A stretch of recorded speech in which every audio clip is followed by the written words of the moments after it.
Hello, everybody. Welcome to Swindler's Den, and of course, Icewind Dale, Rime of the Frostmaiden. Welcome back, everybody. Thank you for spending your lovely, I assume, if you have the same weather we do here, have a nice evening in this cold wasteland with us. A few things before we get started. One, of course, you can see we are down a player once again this week. Dr. Phage is still figuring out his whole work situation. I don't want to tell rumors outside of school, but hopefully this is the last week of that, and then we won't have any problems at all. We shall see. Other than that, we have our other shows that are on the channel. Currently, we only have Amoris on Mondays at 7:30 Eastern Standard Time. That may change soon. Hopefully soon. We shall see. Things are in the works behind the scenes. And we'll get you updates on those as soon as we have them.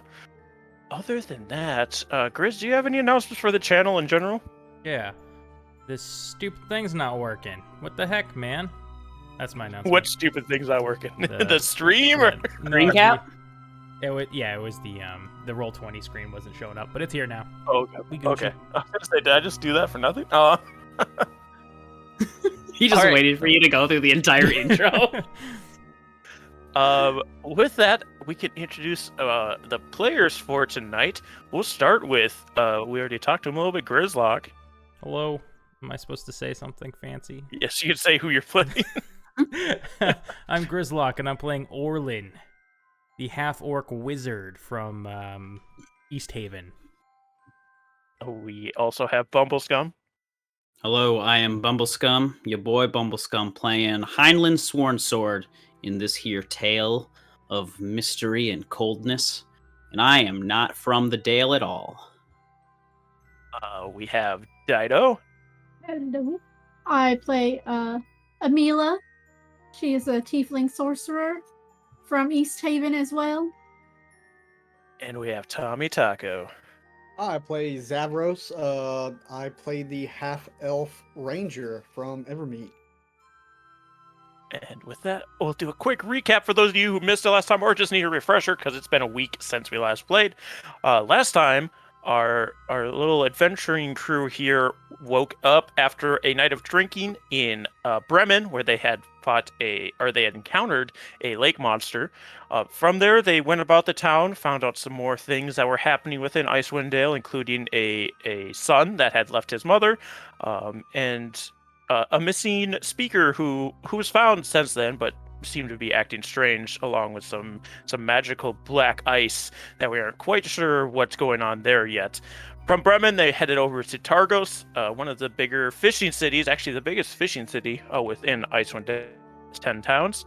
And upon arrival, they found out that the Torgs traveling merchants were there, a group that Heinlein specifically was searching for to find their bodyguard Sefik, because he was tasked with taking care of him because he was suspected for murdering people that were skipping out on the lottery for the humanoid sacrifice.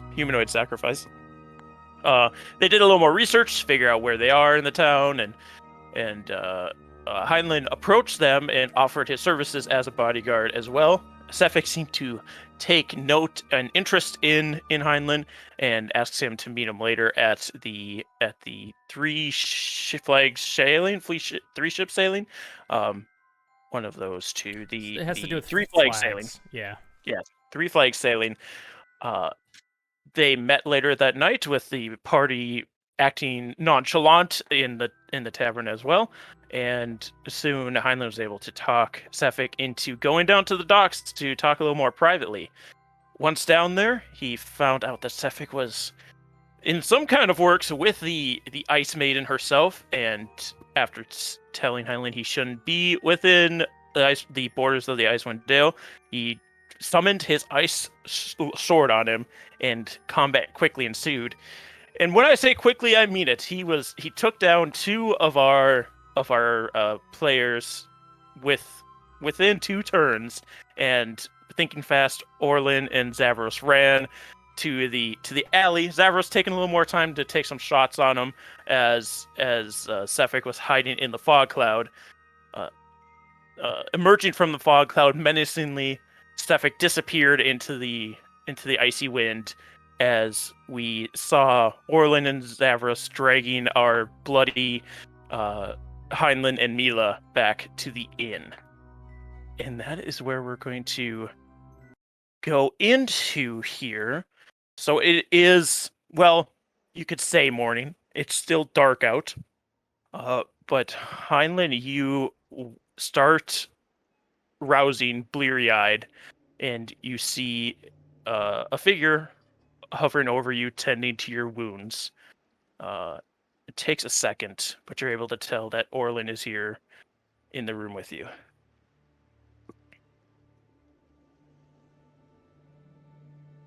Where am I? You're back at the inn. What happened? We got our asses kicked. It seems your trap was also his. Heinlein. I imagine the bed is up against like a wall side of the room. Yeah. And he just, with as much strength as he can muster, slams his fist against the wall. And it like lingers there for a second before he drops it. Why didn't you leave me there?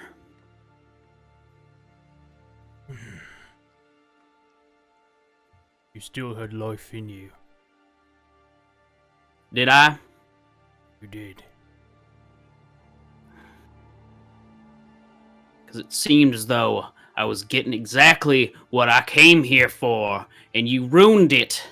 And I start like slowly trying to sit up. And what is it that you're looking for? I'm looking to serve my master. I'm looking to protect him once again. And you could have just stayed out. I specifically did not try to invite you all into this fight. From the minute I started talking to y'all about this, I did not invite you into this fight for a reason. You're on a suicide mission.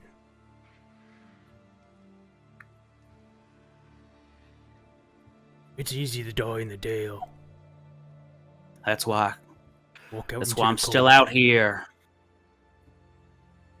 I'm here. I'm here to fight. I'm here to go down, fighting those who are stronger, who have harder resolves than I do. And I found it. You've taken that from me.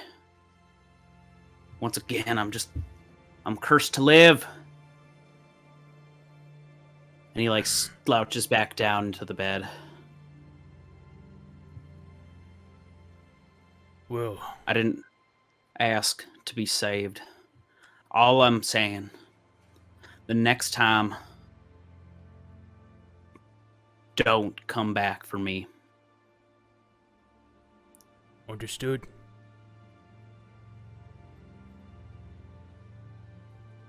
You might get your shot again.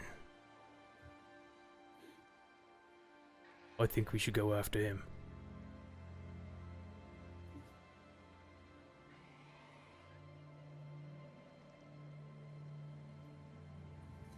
I feel like it's going to be harder this time.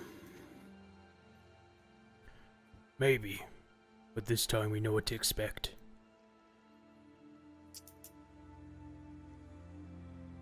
Now, I don't know.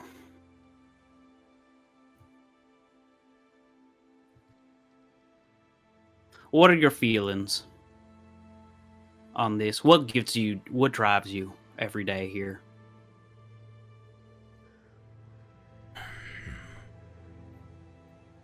Don't know.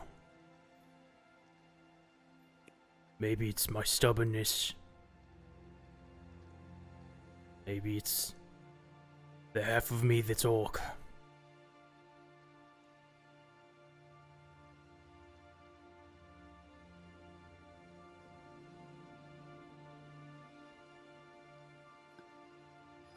And he's just in silence there for a bit. probably for a few minutes. I don't know if this is a path you're willing to travel down, but that man is a very experienced killer.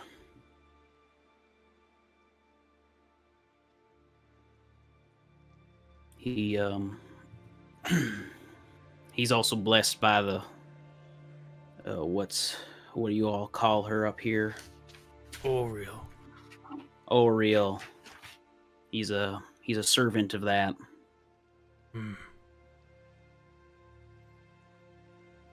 Well, If you also, I'm an outsider. It seems as though they already wanted me dead from the start as well. Ariel, you have a life up here. And it's your stubbornness, you say, that gets you through. Something driving you to keep going. I don't know how much you're going to keep going if you follow down a path in which you have to take on the whim of your new queen.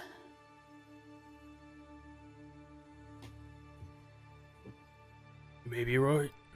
Maybe we give chase, we might die. But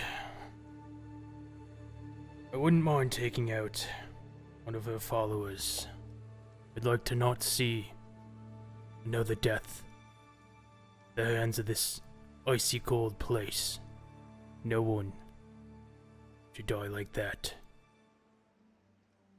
So, taking out a peg in her wheel, maybe it'll just make me feel happy for a moment. And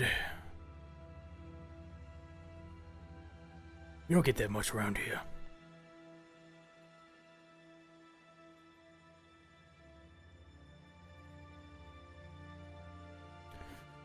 But if you want to go off on your suicide mission on your own, I understand.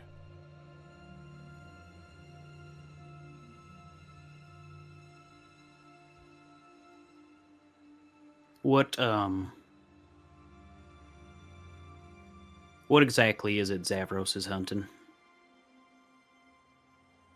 Davros is hunting a lot of things.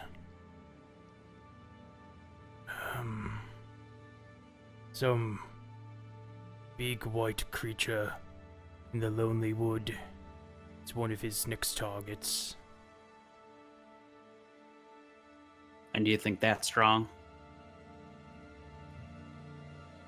Perhaps, if I'm heard correct, it's been causing quite a bit of damage to people up there.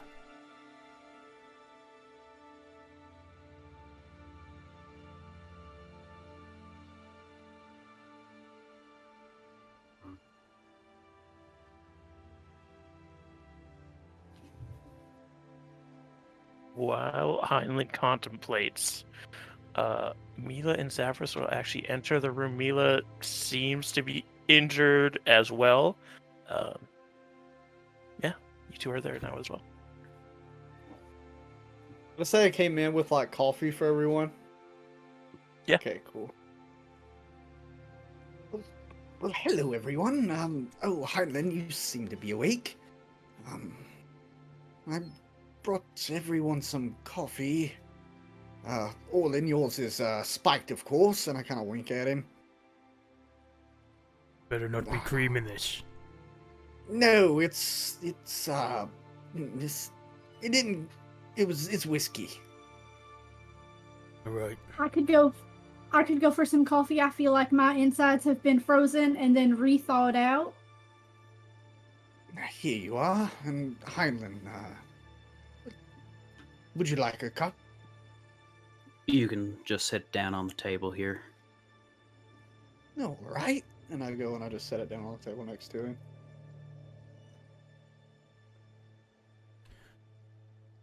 So, what has you interested in this white beast of Zavrosh's?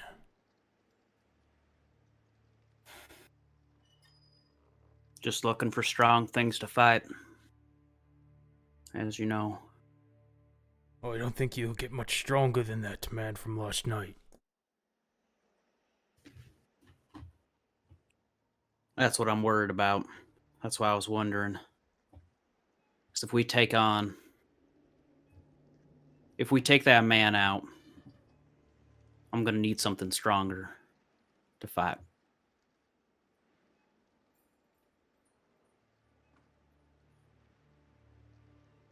Well, that's interesting. I kind of just look down and kind of shuffle my feet a little. Well, if we're hunting an animal, Orlin, don't you use their various parts to make things? Maybe it could make something stronger to help with that man who can disappear and reappear from last night. Perhaps.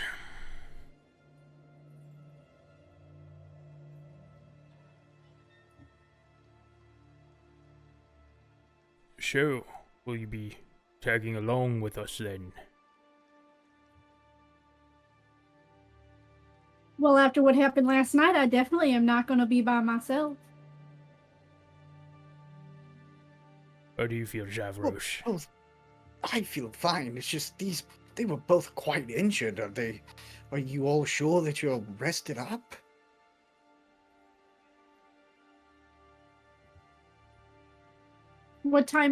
How long were we out? Like, how long has it been since?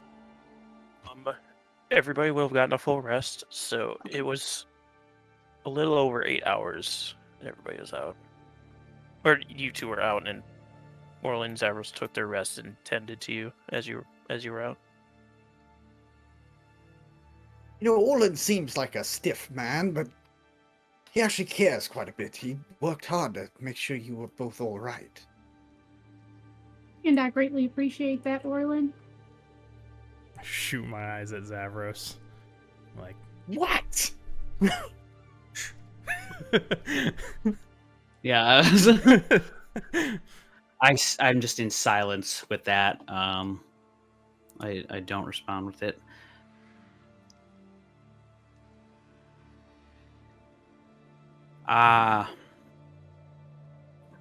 What time of day is it? It's morning. so hard to tell with this.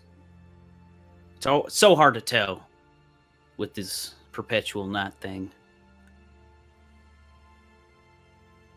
You know, as far as advice for that, I'm still not used to it, but normally I just wake up and it kind of helps that I can see in the dark, but as long as I'm fully rested, I just go about my day, and if the shops are closed, then I guess it's not good to go outside just yet.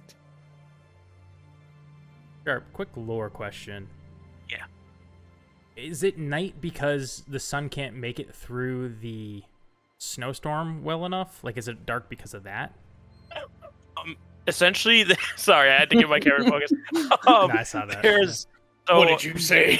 So each night, Arl flies across the sky and casts a spell that stops the sun from rising in Icewind Dale. So it rises in the rest of the world, but the spell is blocking out the sun from Icewind Dale. I had a cool idea, but that wouldn't work then.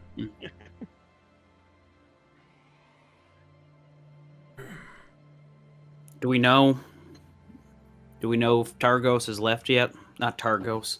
That's not the word I'm looking for. Horgs.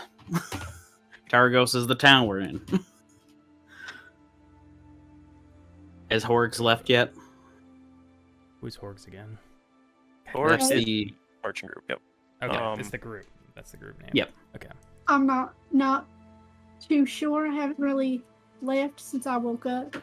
Would we have seen, like, would I have probably heard something about that when I was getting coffee or whatever while they were still resting? So the Luskan Arms is really close to where you guys were. I think either Orlin or Zavros would have seen the sleds leaving town early this morning. Yes, actually, they've left. They left some time ago. This man, you said he was some sort of murderer. Yeah. He, on behest of, why can't I ever get this name right? Oriel. Alright. Ariel. Ariel. R-E-L. Okay. I just wrote down his letters to make sure. Ariel, on behest of Ariel, he goes around to the cities with human sacrifices. And he takes out the people who should have died. Suspecting, there's suspicions going around that people are bribing their way out of death during these sacrifices. And it's basically his job to go from town to town and make sure the sacrifice happens.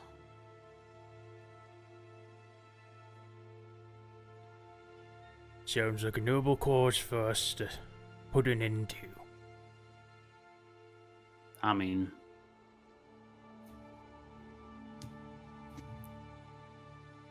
maybe. Freezing to death the way that they do it. They say it's not bad. They say that you start to hallucinate. You don't feel it, but you do. And as you begin to harden, your fingers stiffen, becomes hard to move. You're left laying there, still alive, but wishing, thinking of all the things you could have done different.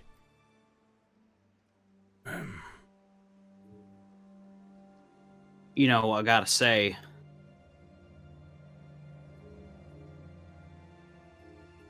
maybe being cut down within a fraction of a minute is a more humane way to go if they have to. Or they could live. Screw this endless winter mother. The snow bitch. These sacrifices didn't happen before the endless night.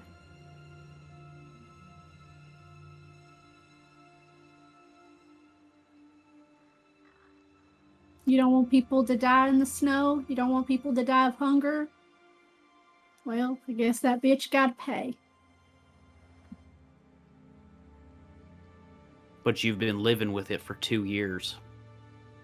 Surviving is not living. What I mean is, you've chosen. Have you not already chosen to live with this? Have you not already chosen to fight against this? Did you not? Oh, I was gonna say, did you not see what happened last night? I am not a fighter on my own. I didn't see nothing past my own conflict, so no. Well, Heinlein, sometimes, from what I've read and seen, just from anywhere from people begging in the street to a town drunk finally standing up for himself, sometimes it just takes that one good push. And with what happened last night, maybe that is the start of a push. Not a shove, but a gentle nudge. You asked me earlier what keeps me going. Maybe it's that hope that one day we'll be out of this hell.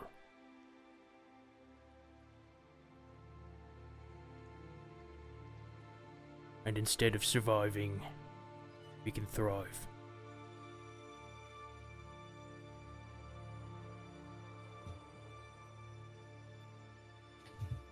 I'll finally sit up again. Take a sip of the coffee.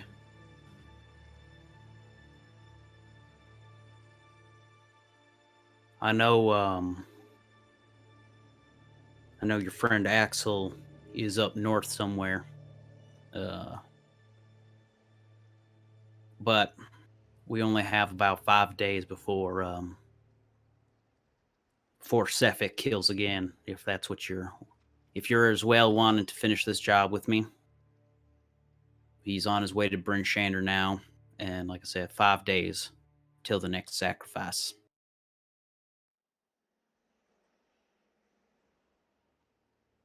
The travel to Tourmaline and Lonelywood is like half a day?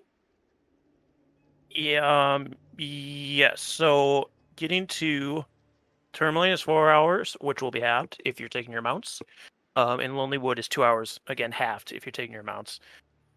So it's 5-hour trip between the two of them, and then however long you spend in the towns as well, and then 5 hours back. Well, to get up to Lonelywood, it's about a half day's travel if we don't run into any more blizzards or animals or anything.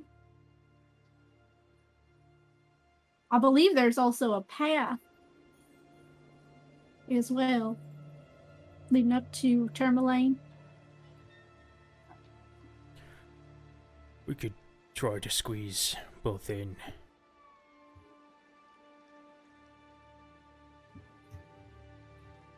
Wouldn't hurt to have more arms, especially such big ones. Talking about Axel. Okay, I thought you were coming He on is to me quite for a second. I thought large. that was very strange. Oh no, Axel is very big. Very Yes, big that human. makes sense. Oid thing, whatever you called it. I wasn't You know, familiar with referring I to. watched him rip a log in half when he was splitting wood. Just right clean in half. You think you can make me some arrows doing that? I mean, he would have to pull them into small pieces. Well, I don't know. You'd have to ask him.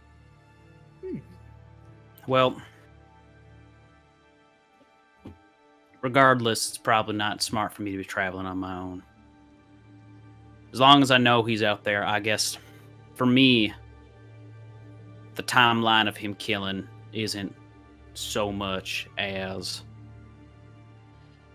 I was trying to get it done within that time, but it's when I kill him is fine. Is whenever when I next meet him, I think I'm okay with whenever that is.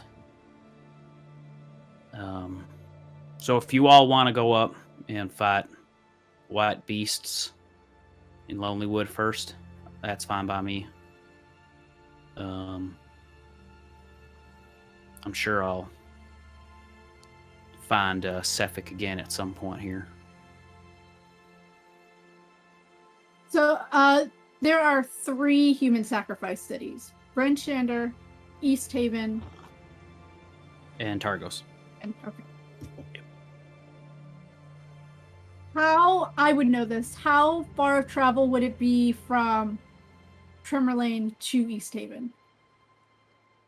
Oh, that's gonna take me some math. Hold on a second. Keep talking while I figure it out, because it doesn't give you straight shots. It's like each town. It's like this is the next town. Zavros. How strong do you think this beast is? Well, I couldn't really tell you. I'm not even sure what it is. I just know that it eats loggers, apparently. So it must be stronger than the average person, but... Then again, the average person doesn't carry a sword and a shield.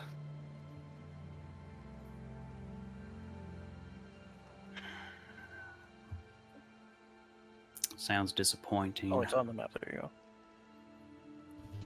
go. Yeah, I suppose the next steps with you guys, I said I'd, if you got me to find them, I'd come with you and go after this beast as well. And we found him, so I can upkeep my end of that bargain.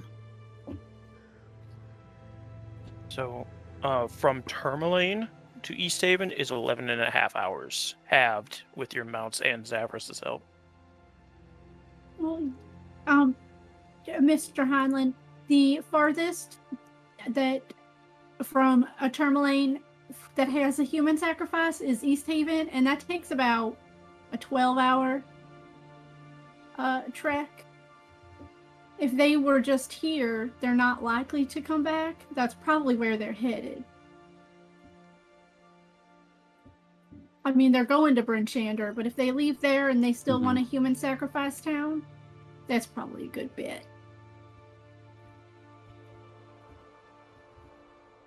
Okay. We definitely want to try and get there within 5 days, because if we're there on the 6th day, we are entered in that lottery as well.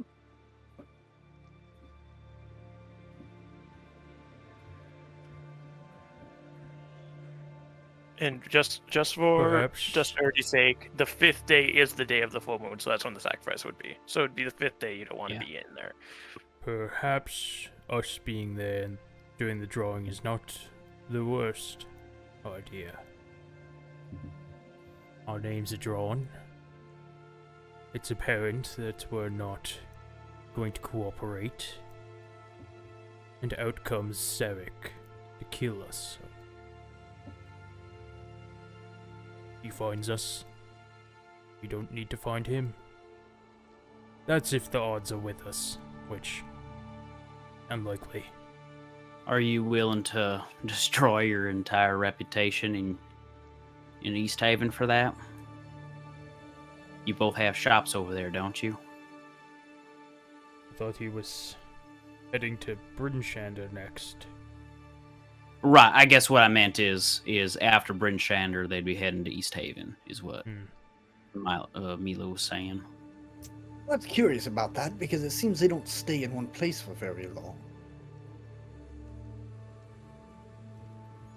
That's why I suggested maybe they would be going to East Haven after Bryn Shander.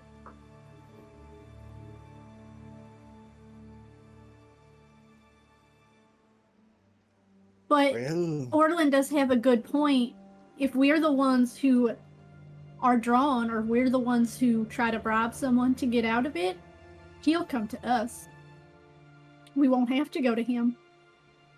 And as far as reputations, Heidelin, if I'm drawn and I do it, I'm not even from here. I know, I'm just saying that we don't control who is in the lottery. What Oh if no, we it's a did? gamble for sure. Oh, do you have anything in mind, Orlin? We find how they draw, when they draw, and we just ensure we're the ones chosen.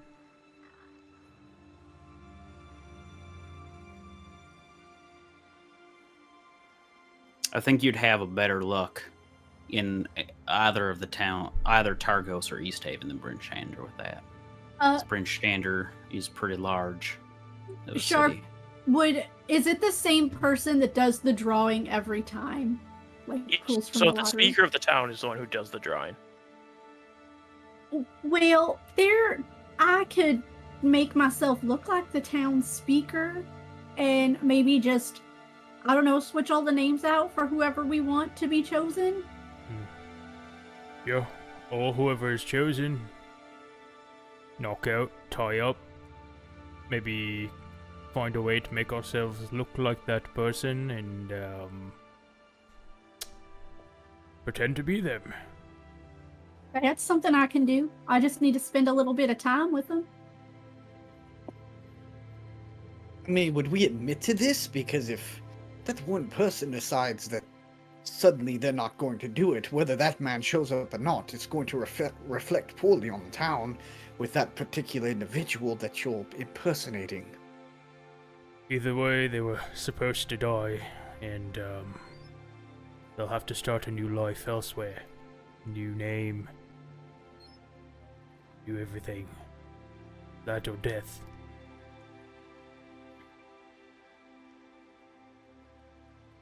Well, I see you to be helping them. Yes, true.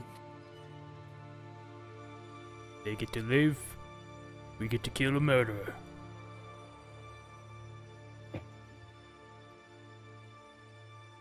Yeah. I'll get out of bed for actually out of bed, and I'll start changing into my armor.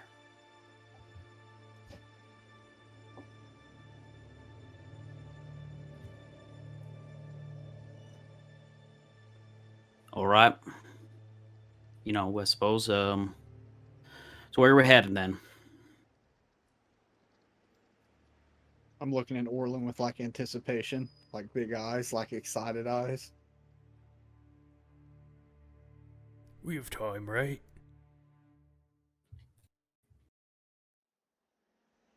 Takes a few hours to get up there. Few hours back. It should be a lot faster too with this trap I've purchased. Don't think that's how traps work. Oh, you mean hunting? Okay, never mind. Yes. I mean, we could get up there by midday today, start hunting this thing, have it stay the night there, and then we could even just cut down through Brinchander, see if they're still in town. If not, head over to East Haven, and we should be there with a day to spare, at least. Just a hop and a skip away. Is that what you say here? No. No? Where did I read that once?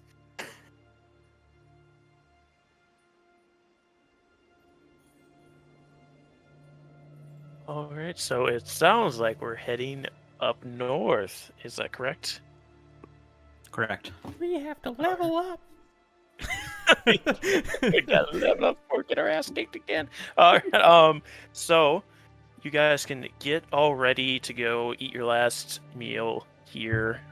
Your breakfast. Just in general. Yeah, in general, your last meal. And you can. DOG is with you, if I recall correctly. Yes. So when we went out to fight Icy Dude, I left DOG in the inn with. Perfect. Yeah, so he is with you currently, but the rest the rest of you and Milo getting your sled go to the stables to get your axe beaks, and you can hop on and start heading out. So the trek to Tourmaline is 4 hours, but cut in half because you guys are riding mounts, and you have Zavros with you, and it's a cold day, but it's nothing like. The wind actually isn't bad today, and it's not snowing quite yet, so it's actually a pretty easy trek around the lake up towards Tourmaline. But once you start getting closer to Tourmaline, and you see a expansive forest surrounding Tourmaline from the backside. So to the north and to the west, you can see forest as you're riding along this lake.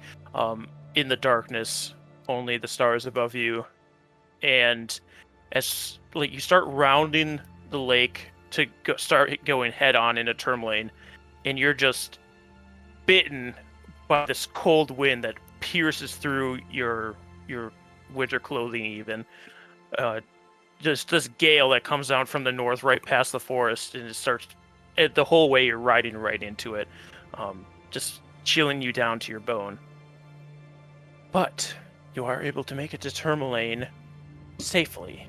Once you enter this town, the buildings here are much different than they were in Targos.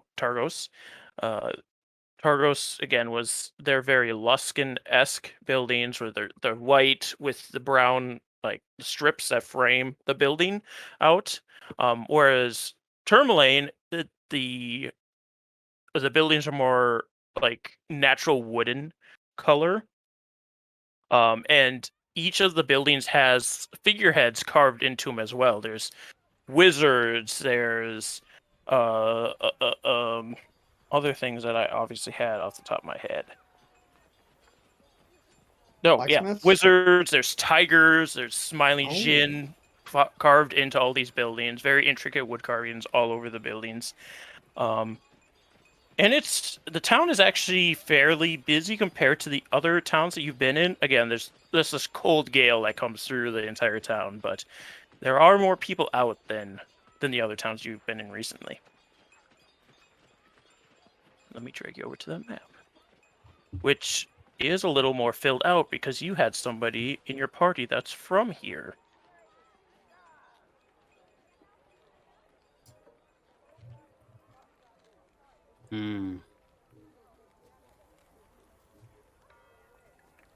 This place seems quite different. Quite busy. So on this map, you would be coming from the south, which I will actually change this arrow to reflect that you can see that. And of course, the lake is still Mare Dual Done. Look at that. They even have water on their dock instead of just frozen ice. That is correct. The water, it is actually not frozen on the docks like it has been in the other two towns you were in, where they have to drag their boats out a little further. What if they have any different types of fish here? Is it still that big, bulbous-headed trout? What kind of fish was that again, Orlin? Knuckle-headed trout. Knucklehead, yes. Yes, like the kid who left his mother and went off with 2 tieflings or whatever they were. Right. Knucklehead.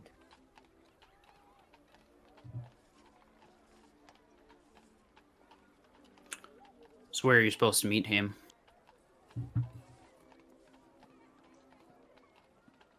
We too.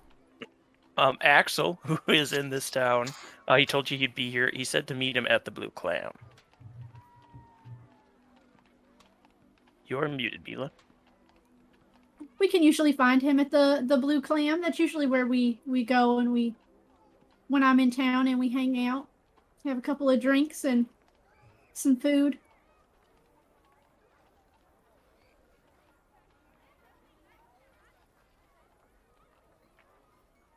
Well, let's go Well, find Olin him. always does say I should eat instead of just drink all the time, so maybe we can stop there for some food and also see our old huge friend. He's so big.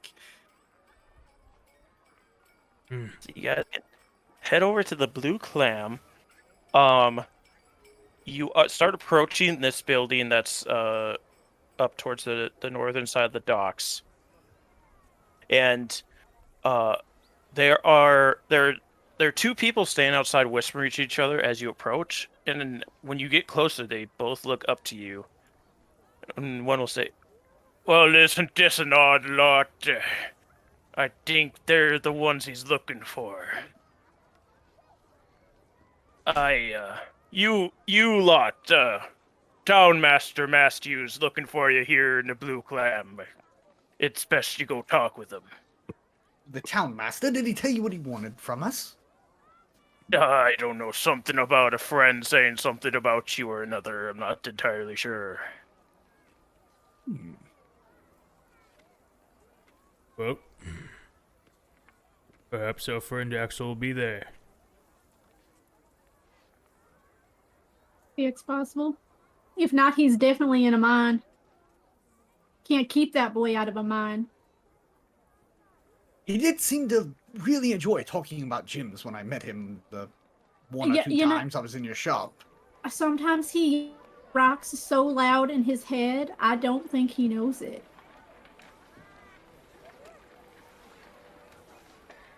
So I guess we go head there. Yeah. Bubble, you got a strange look on your face. Is there something Heinlein? No, it's just I as a player am like, oh, gotta say something, but I'm like, Heinlein has nothing to say here. He's like here for the ride, so it's Very just fair. It'd be Very that way. fair. It'd be that way sometimes. Like my character wouldn't say anything here. So, yeah, you guys head inside, and again, it's such a different atmosphere from the other towns you've been in. This tavern is full of people, even this early in the day. And all over the walls, there are these scrimshaws. So, like, there's antlers and tusks from walrus and horns, and all of them have these intricate designs carved into them. There's fissures, there's forest scenes, all of these beautiful carvings in these antlers and tusks and things. And they're right when you enter, there's this huge hearth that has a lot of people around it, and you can see various kinds of meats roasting on spits within this hearth, as well as behind the bar. It seems to be a very busy-looking half-orc who is tending to everybody there. He wears this very large apron over his warmer clothes. And as you look around, give me perception checks. Ooh, we get to roll? Yeah, we get to roll finally. That would be a 16. 14. So I'm still whispering. Oops. That is you're fine. Yeah, a 12. yeah, Hyland got a 2 for those of you who want to know. So I think just this sudden change of atmosphere is so overwhelming to you.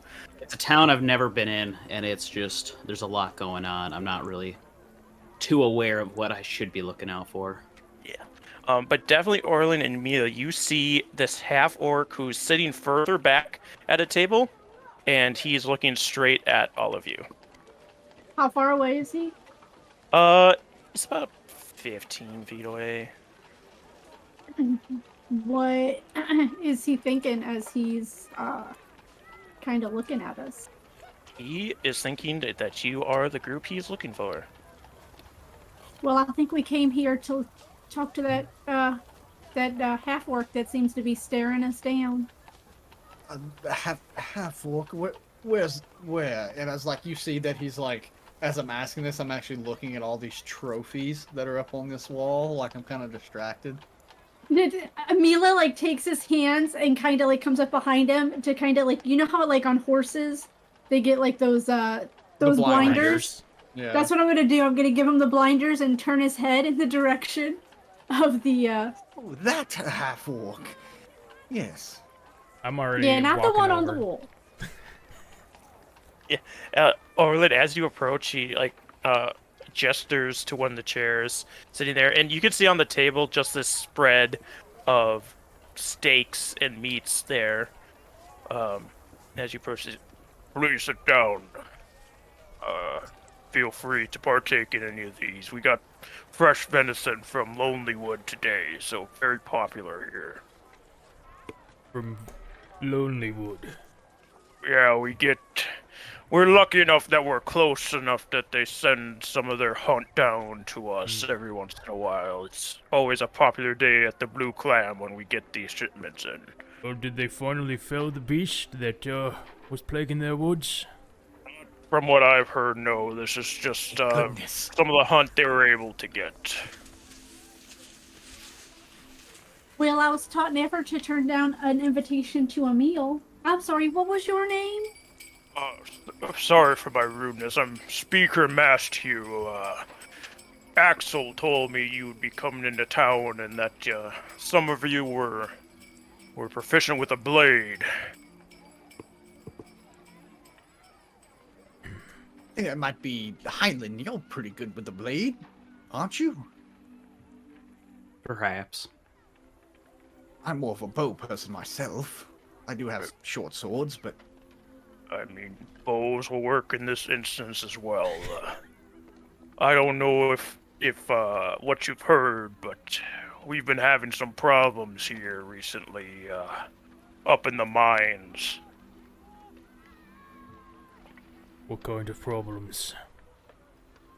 Well, past couple days, they lost a miner recently up there. We aren't quite sure where he ended up. We think he just fell down the central shaft. Unfortunately, too deep to go looking. But as of most recently, since before Axel left, Kobolds have moved into the mines.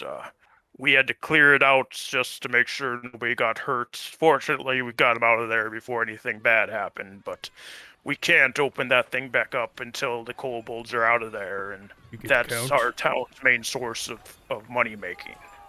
How many kobolds? We're not sure. More than a handful is what we know so far, but Axel went up ahead, and he's checking it out, so...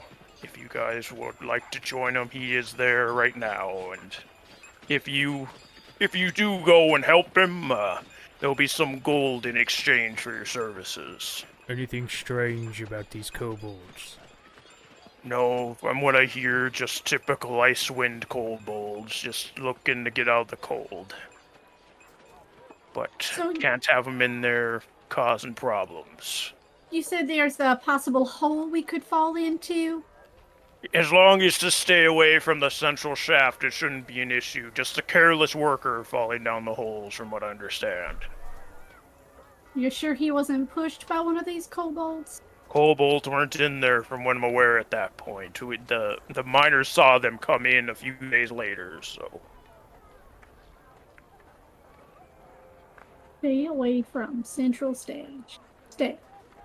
Shaft. Right, we'll go speak with our friend Axel and maybe take a look. Can I see what I know about kobolds?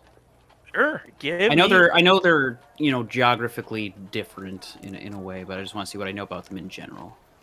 Yeah, Can we all do this? History check? Does that sound good? Okay. I don't want to go Arcana because they're not necessarily magical, but they're also not just beasts, which is what nature says. I think Arcana is for Dragonoids or Draconic lineage, if that's what That's you're. fair. Yeah, if you want to use for. Arcana, you can. If I had a choice, I would use History. Yeah, go for it. But I just for future reference, because I think Tasha's Cauldron has a list for knowledge checks finally. Yeah. I will have to look at that. And that one, I've never seen one in my life. I will say you know generally of kobolds. Yeah, No. they're. I don't know much about the Vast. I'm gonna say that there aren't a lot of. I'd say there. my biggest issue in the Vast is other people. So it's not as like kobold heavy. It's orc and human and dwarf issues. Kobolds are a nuisance at best in the Vast, so I don't think you pay much mind to them. Does anyone here know too much about these kobolds? I've only heard of them in passing. Kobolds in general. Yes. Oh. Well, I could suppose what we're dealing with here. I don't know anything about kobolds. What are you looking to know? Well, if we're gonna go in there and there's a horde of these things, it's probably best to know how to approach them, right? Keeping groups, sentient.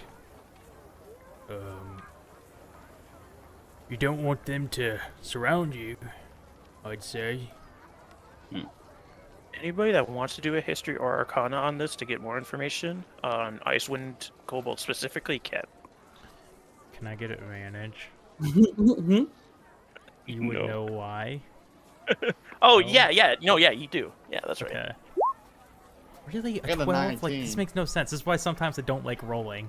Yeah, it sucks sometimes. I mean, Zavras definitely knows a lot about them because I think he's peering into them a little more as a monster hunter.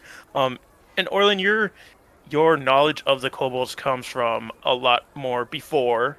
Okay, fair. Before the everlasting rhyme started, and it's you have a interesting case in that as well. But Zavras, you would know, Icewind kobolds typically have moved up to Icewind Dale as groups and adapted to this area because they want to worship white dragons specifically. It's not that they're like different color; they are still like that reddish brownish kobold color, but they prefer white dragons to other dragons. As well as within the last couple of years, Icewind kobolds have gotten a lot more aggressive than they were before. Like in previous times, it wasn't unheard of to have kobolds in 10 towns actually helping and things like that. But with how scarce resources have become and things, a lot more kobolds have become more aggressive recently.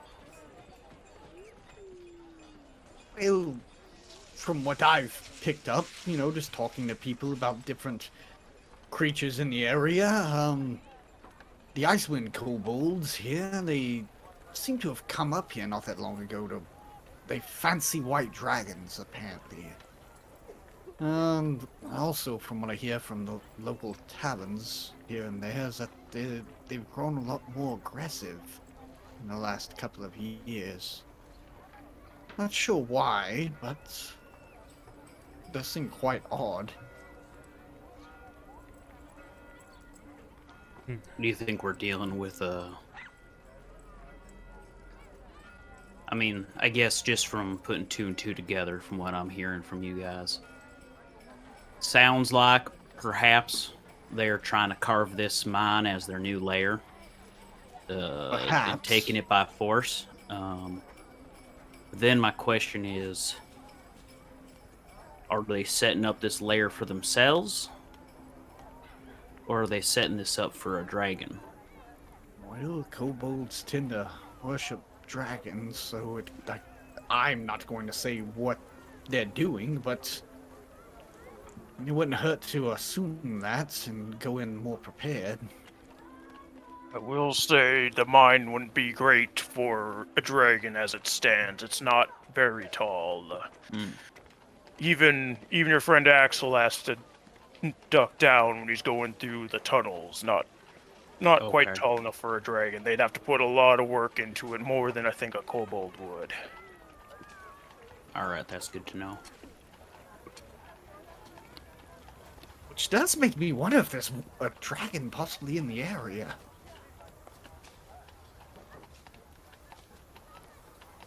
That'd be interesting.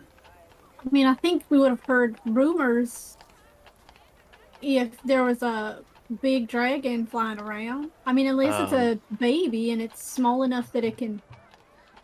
I look outside, and I look at the everlasting winter and darkness.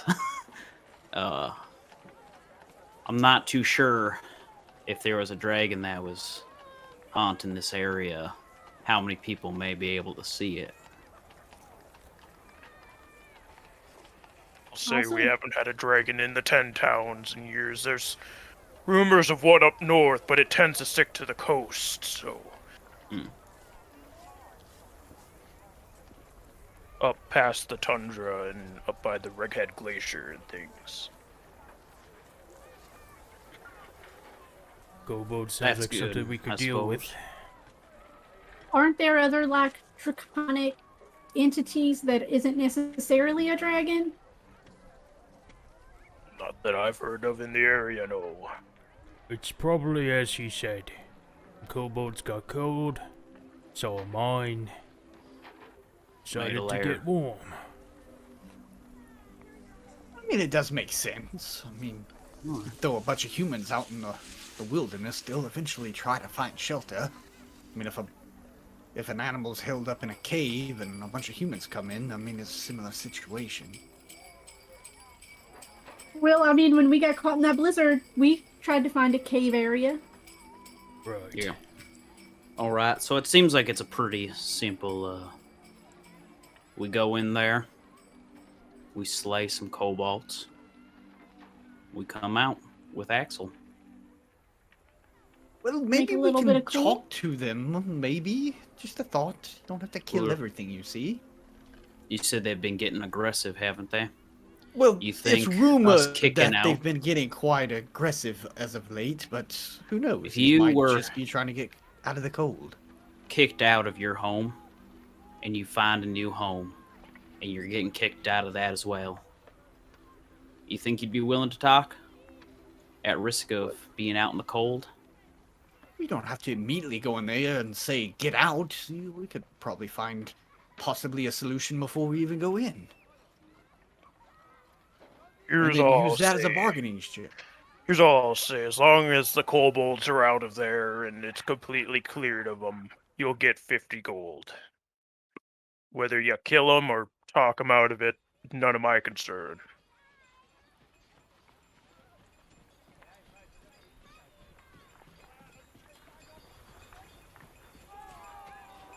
Alright. Thank you for the meal offerings. I'll take just a little bit of the venison with me. Are we heading out now then? Sounds like Axel's already deep into it. Yeah, he might get himself into trouble. We might want to skedaddle He as might, fast as we can. If my only interactions with him is him diving headfirst into that lake, I imagine he is not You get putting that tends- himself in good situations. He does tend to do that. I take the fork, stab it into a piece of steak, put it on a plate, hand it over to Zavros. And then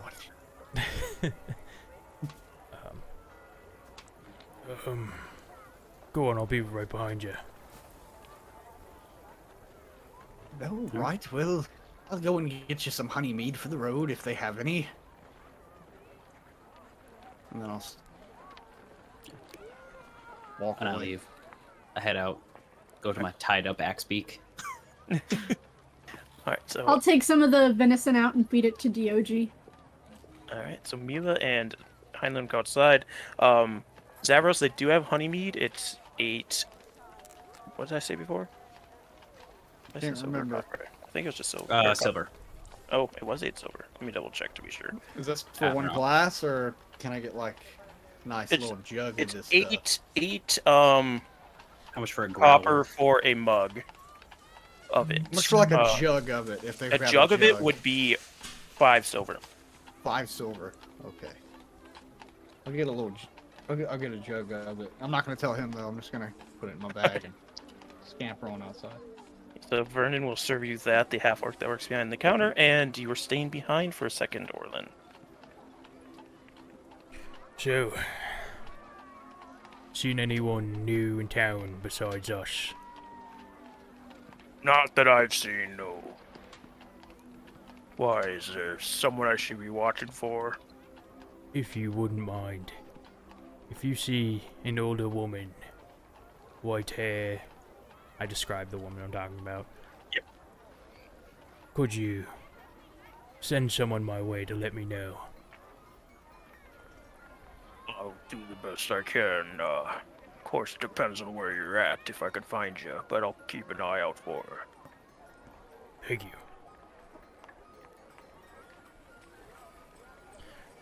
Good steak. I get up. All right, and you head out. So yeah, it's the mine is not far from this place, Tourmaline. Let's see, it's only about a 30-minute walk, which will be 15 minutes if you're riding your axe beaks and your sled. But you go through the forest.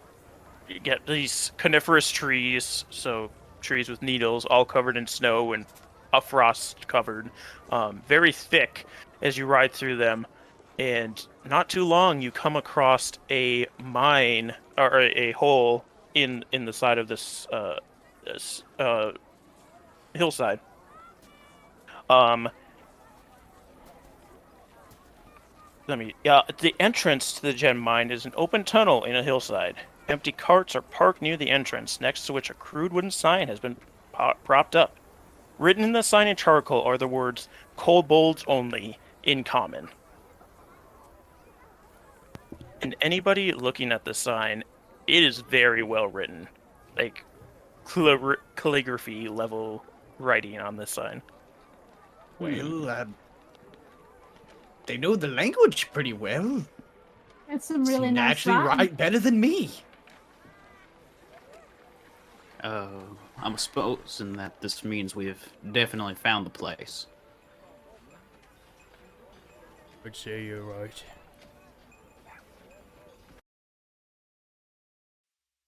Well, shall we tie up the animals? Probably a good idea. You know, I was thinking about what you said, Zavros. Maybe we shouldn't kill them. Try What talking. were you thinking? I mean, if they are truly here just to get out of the cold, I'm sure we can find some type of accommodation for everyone. Right.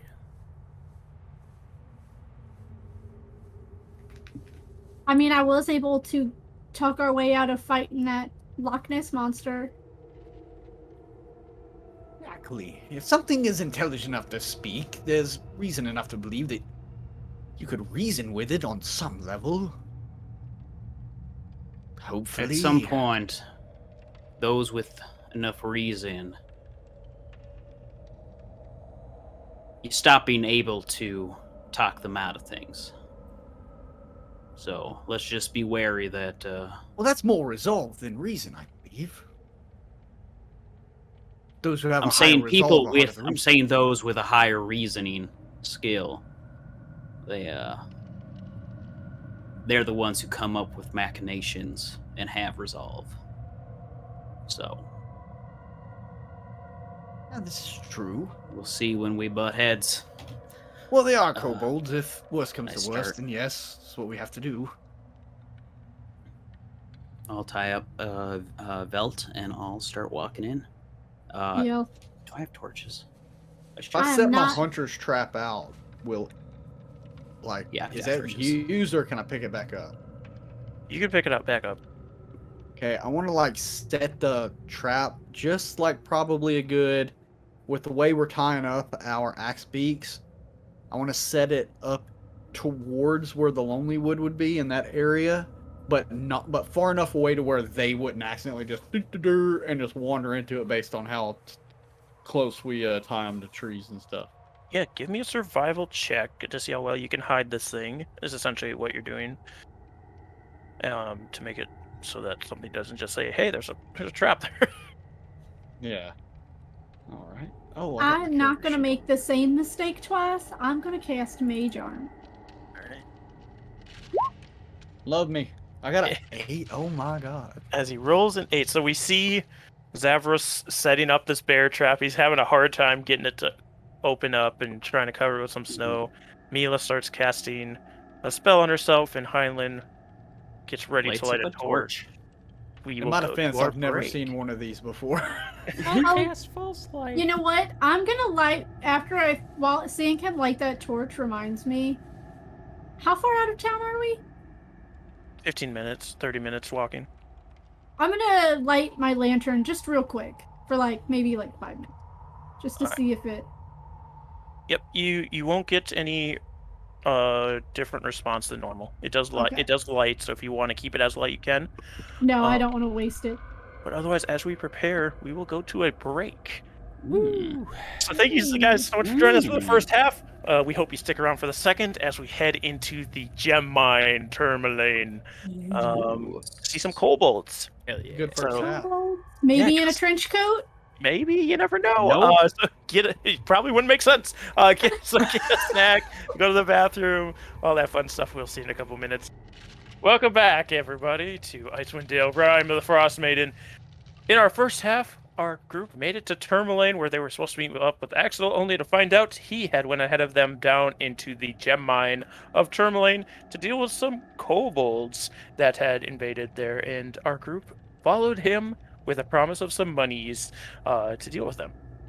So everybody was just preparing to head inside. So you may do so now. I'm gonna be at the back if y'all don't mind. So I've got a torch, so I can lead. Yeah, what is marching order here? A fantastic question. I feel like we got I can, either first or second. It's either first or second. I can lead if necessary. I would only say second if Zavros wanted to scout. Yes, I could scout probably a good 10 foot ahead of you, and if anything goes awry, I can shout back, and if I need to take a different position, Or 10 10 feet, feet I apart. feel You don't is have a- to shout. well, Or you can. it's a figure I of can- speech, I think. Not sure. Or if you don't mind, if you're just going 10 feet ahead, you can just talk to me telepathically. That way you don't have to shout. But then you're 10 feet behind me, and you're gonna have to shout. No, I can speak I'll telepathically. whisper to Heinlein and think in my head, and you'll hear it, and you can I think- tell Orlin. Just so I can see some tracks. I think maybe we're all some gonna be are really heavier. close together, and I think we can still use our inside voices and get some pretty successful communication. No offense, I'm not too keen on someone in my head. All right, you guys start heading down. So looking for denser tracks to see where the heaviest foot traffic is. If while we're walking, if I pick up a track, I want to be able to communicate it, and if I see heavier tracks, it lets me know that there's been more in this area or this tunnel Very cool. as far All as right. traveling down? So as you head down, you start to descend. It's about a 60-foot descent, and the floor is carved into a very rudimentary like steps. So they're carved into the stone, and you're able to crawl down. The temperature? It's hardly noticeable, but it does get slightly warmer just because caves have an average temperature to them. They don't really change much like the outside does with all the wind and things. You start heading in, and in the first room that it opens to, like the ceilings are just above your guys' heads in these tunnels, and as they get open in the rooms, they get a little bit taller. But the first room you're entered to, you see racks that are holding picks and hammers nailed to the wall as you're moving your torch across, and people with dark vision can see this very easily enough. But the floor is covered in rock, dust, and Zavarus, you see tracks. Give me a stealth check. Or not stealth, sorry, survival. I'll say, damn, dude, my stealth is better than my survival. That's an 8. I'm rolling 8s. You're not doing great tonight, Zavarus. You do see that there are tracks on the ground, and you can make out human footprints well enough, but nothing that seems like you can't tell what's in between all these tracks. But this does seem to be a more heavily trafficked area. It is the exit. But in front of you, there are 3 branching tunnels. So there's one to your right, one to your left, and one directly in front of you as well. Having been in these mines before, how far into the mines have I been?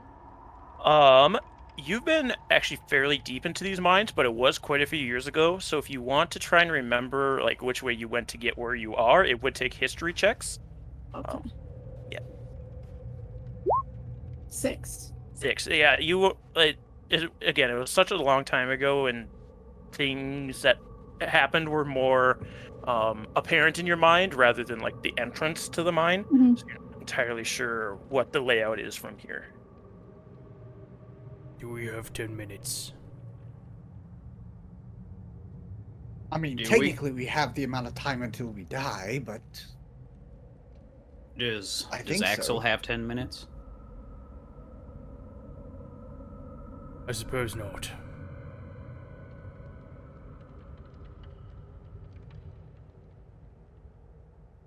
So, What did you need 10 minutes for? I was just going to prepare something, that could aid us as we navigate. It's nothing really. We can do without.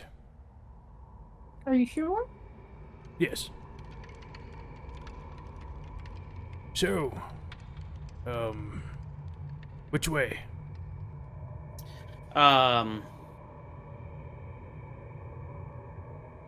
So we can see what, like up to, I mean, me personally with the torch, it's like what, up to 40 feet, 60 feet? Yeah, it's 20 feet normal light, 20 feet dim light, but you can see this Right. entire cavern that you're in. Okay. I wasn't sure how far down the tunnels we could see. got this sick image in my head of how this cavern looks, just shrouded in ice and gems. It's freaking gorgeous. Yeah, yeah, if you move towards the tunnels more, you can see to the one to your right, there seems to be a gleam coming from that room. The one to the left just goes into darkness, as well as the one straight in front of you.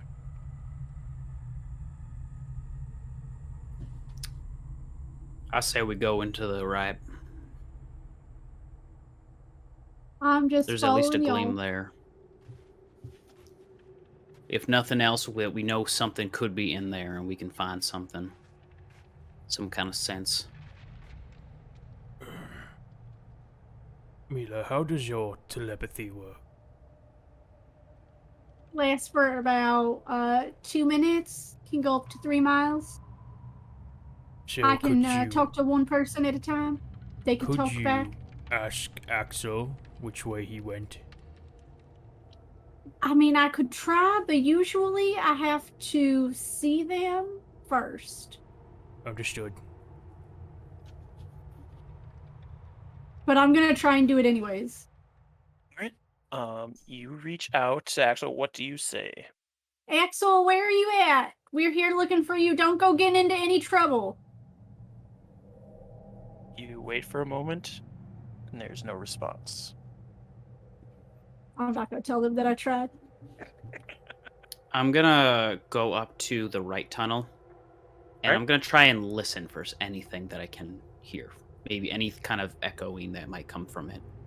Yeah, give me a perception. 10. A 10. It doesn't seem to be anything immediately in that room, no. So I'm not hearing anything in this direction. But I don't know how far down these tunnels go. I'll listen on the left side. Perception. You'll allow me. Yeah, perception check. 11. Whole lot of nothing there too. You can kind of hear some wind moving through there, but you assume it's the loop coming from behind you, going into one of the tunnels, maybe coming back out that one.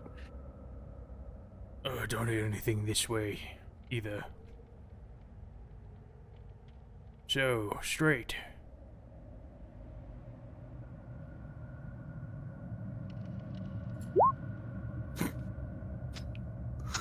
I rolled a 3. Were we listening to this right, or were Yeah, Yeah, I I didn't know was, what was yeah. going on. I thought he meant like let's go straight. So I was Yeah, like, I was just gonna hear it first, and then Yeah, that whole lot of nothing again. Are we going straight or right? I know there's two options thrown out. I don't really hear anything down the straight either. Well, we just gotta choose one, then. Well, like I said, there's something glimmering down there in the right side. Right it is. All right. You guys head down. Right? Haha. Yes, head down the right tunnel. So you enter into this room, and instantly your eyes are flooded with the glimmering of gems that are absolutely filling the walls here. The floor actually raises up in front of you about 15 feet. There's like a ramp that goes up either side, and then there's a wall in front of you which is also just filled with gems. Sorry, 5 feet higher, not 15. So it goes up 5 feet, comes back down, and there's gems in that wall as well as the wall above the ramp, or the rocky ridge. There are picks and shovels that lean against the ridge as if they were left hastily here as the miners fled from the kobolds. And this room is also very dusty, but these gems just gleam with their brilliance, and you can only imagine how valuable they are.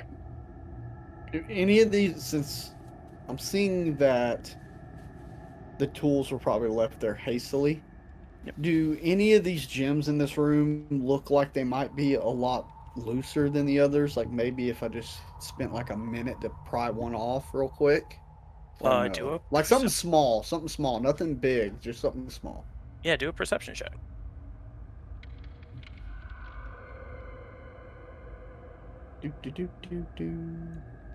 That is performance. There we go.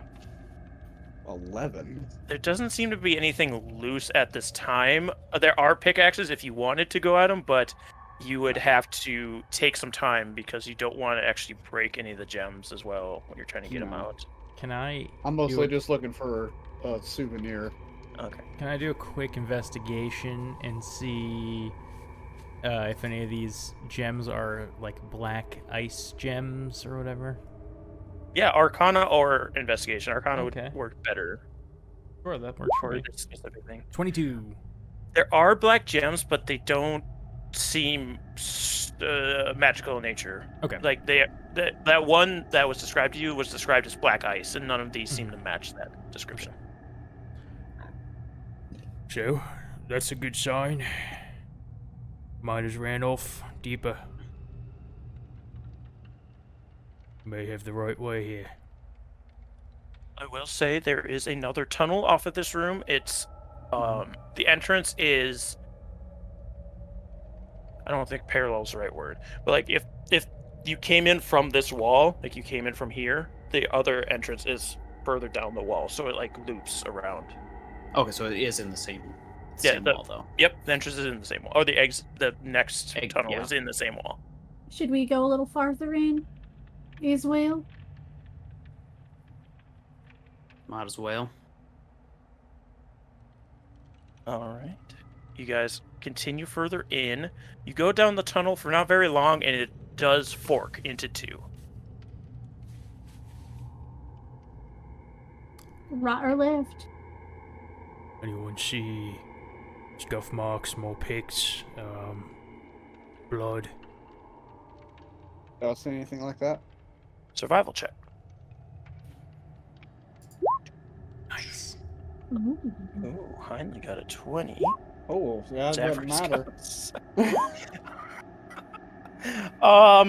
So you, Heinlein, you see, you get really close down with your torch to the dust that's in the floor. Mhm. You see a lot of different tracks. Obviously, human footprints that come through here. Mhm. You don't see any that are, well, there's some that are bigger, but they appear to be much older than some of the Okay. newer human footprints.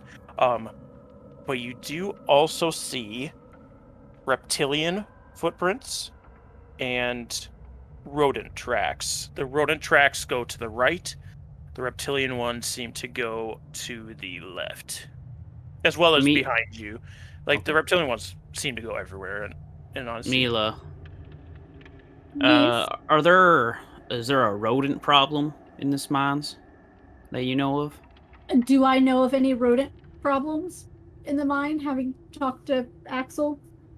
Axel hasn't brought anything up. I mean, it's not unheard of to have rodents come in, but he hasn't mentioned anything that would be cause of concern. I mean, not that I really know of. I mean, it's underground, so having any kind of rat or weasel Okay.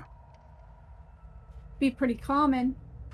And I will say, because you got a nat 20 on this, they are big rodent tracks. They're not just like because normal ones.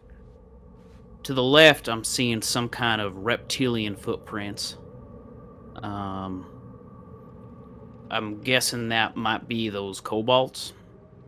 But to the right, I'm seeing. Now I know what a rat's footprint looks like. You know, there's plenty that get into food storage, but I ain't quite seen any this large before. And it's heading off to the right. And they're both Davros is pretty punching himself fresh. in the head.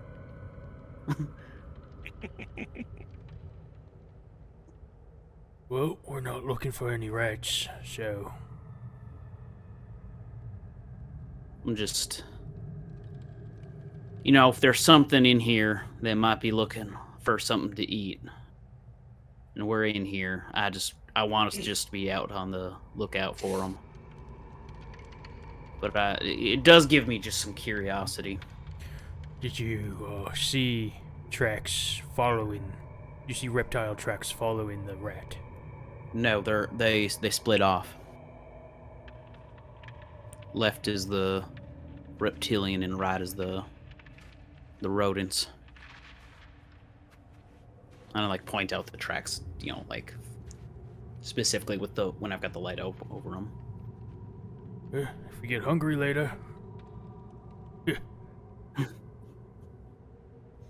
All right, I suppose, and I stand back up fully, and I'll start walking to the left.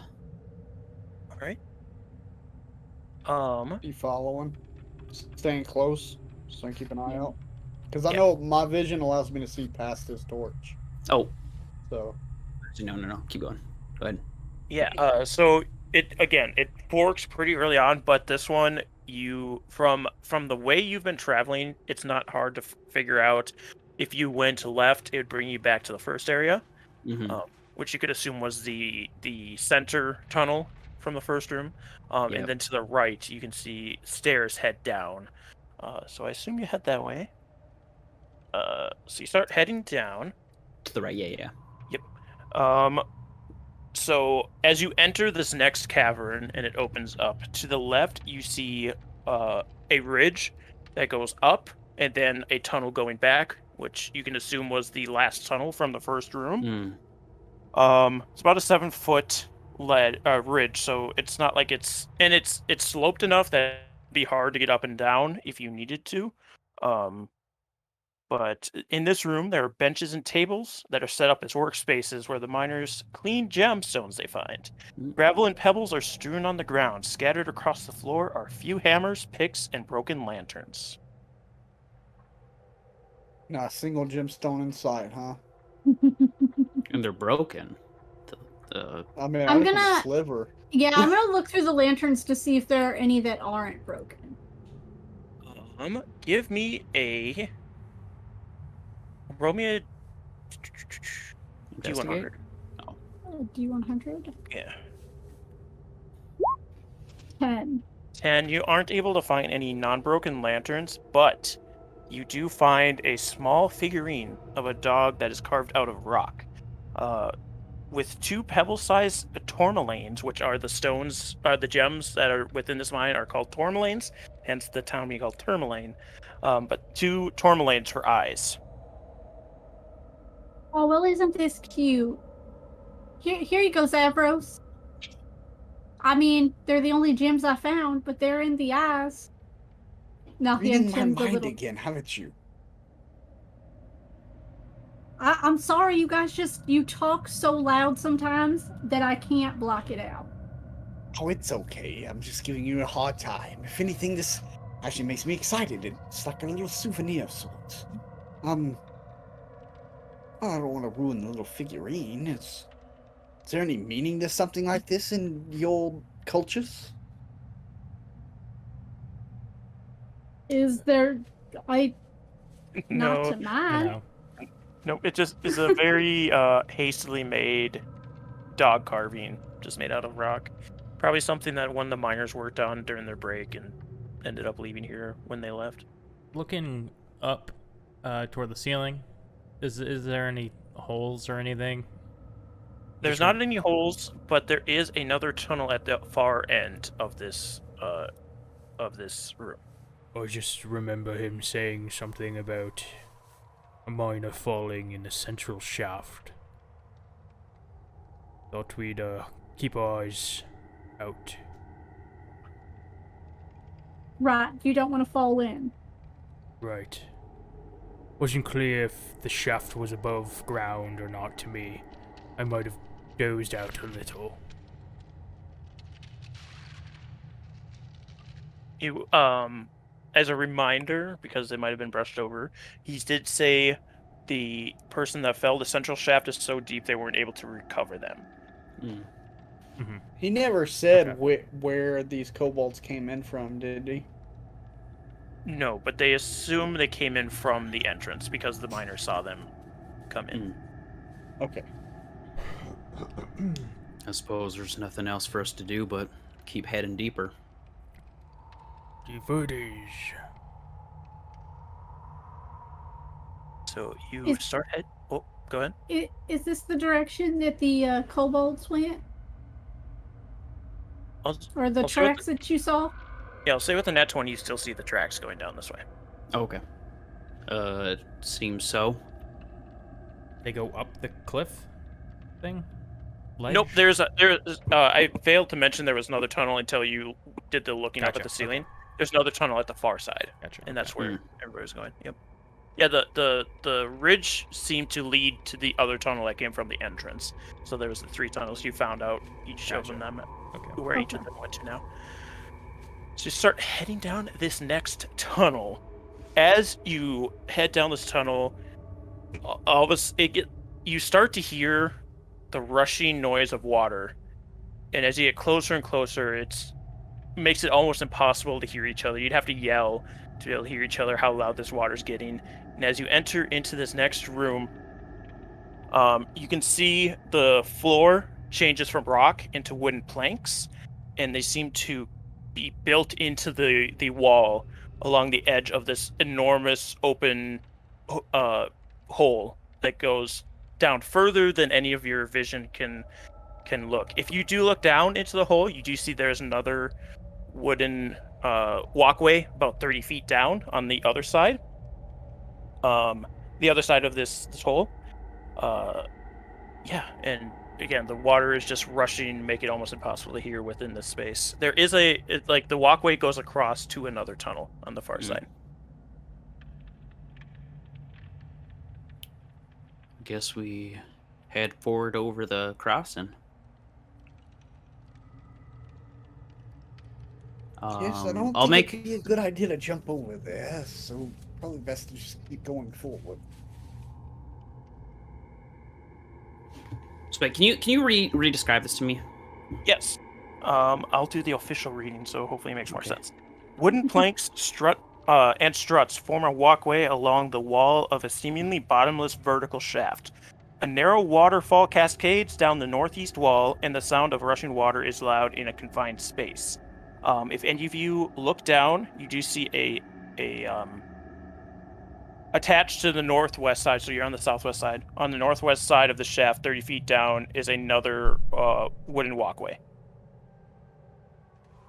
So like down below. Yeah. Okay. Okay, Okay. because I got confused. I was like, wait, did I understand this wrong? Why should Okay. I not have said Yeah. that? So Yeah, we just go around So the wall and the then head walkway, forward. there's one further down. This one doesn't seem to connect to it. It seems to go Yeah. along this side and then Yeah. into a tunnel. Okay, so we're heading for the tunnel though. Yes. Yes. Okay. So you guys just proceed to the next tunnel then? Mm-hmm. All right. As you begin to walk across these wooden planks, they begin to creak as the first person takes a step on them. You can start to feel them give way.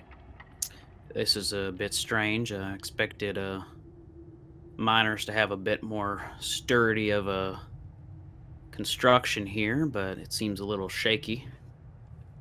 And so Heinlein says this to himself because the waterfall overpowers his voice. Okay.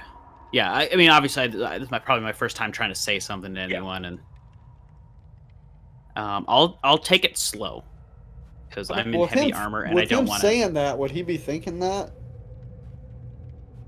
I mean, it'd be a surface thought. I don't think he'd be pushed into out as a telepathic thought. Oh, okay. Yeah, I don't know what Okay. Mila Yeah, is no, at because right he now. said that. Yeah, he Yeah. said that he wouldn't be doing Yeah. that. I'm sorry.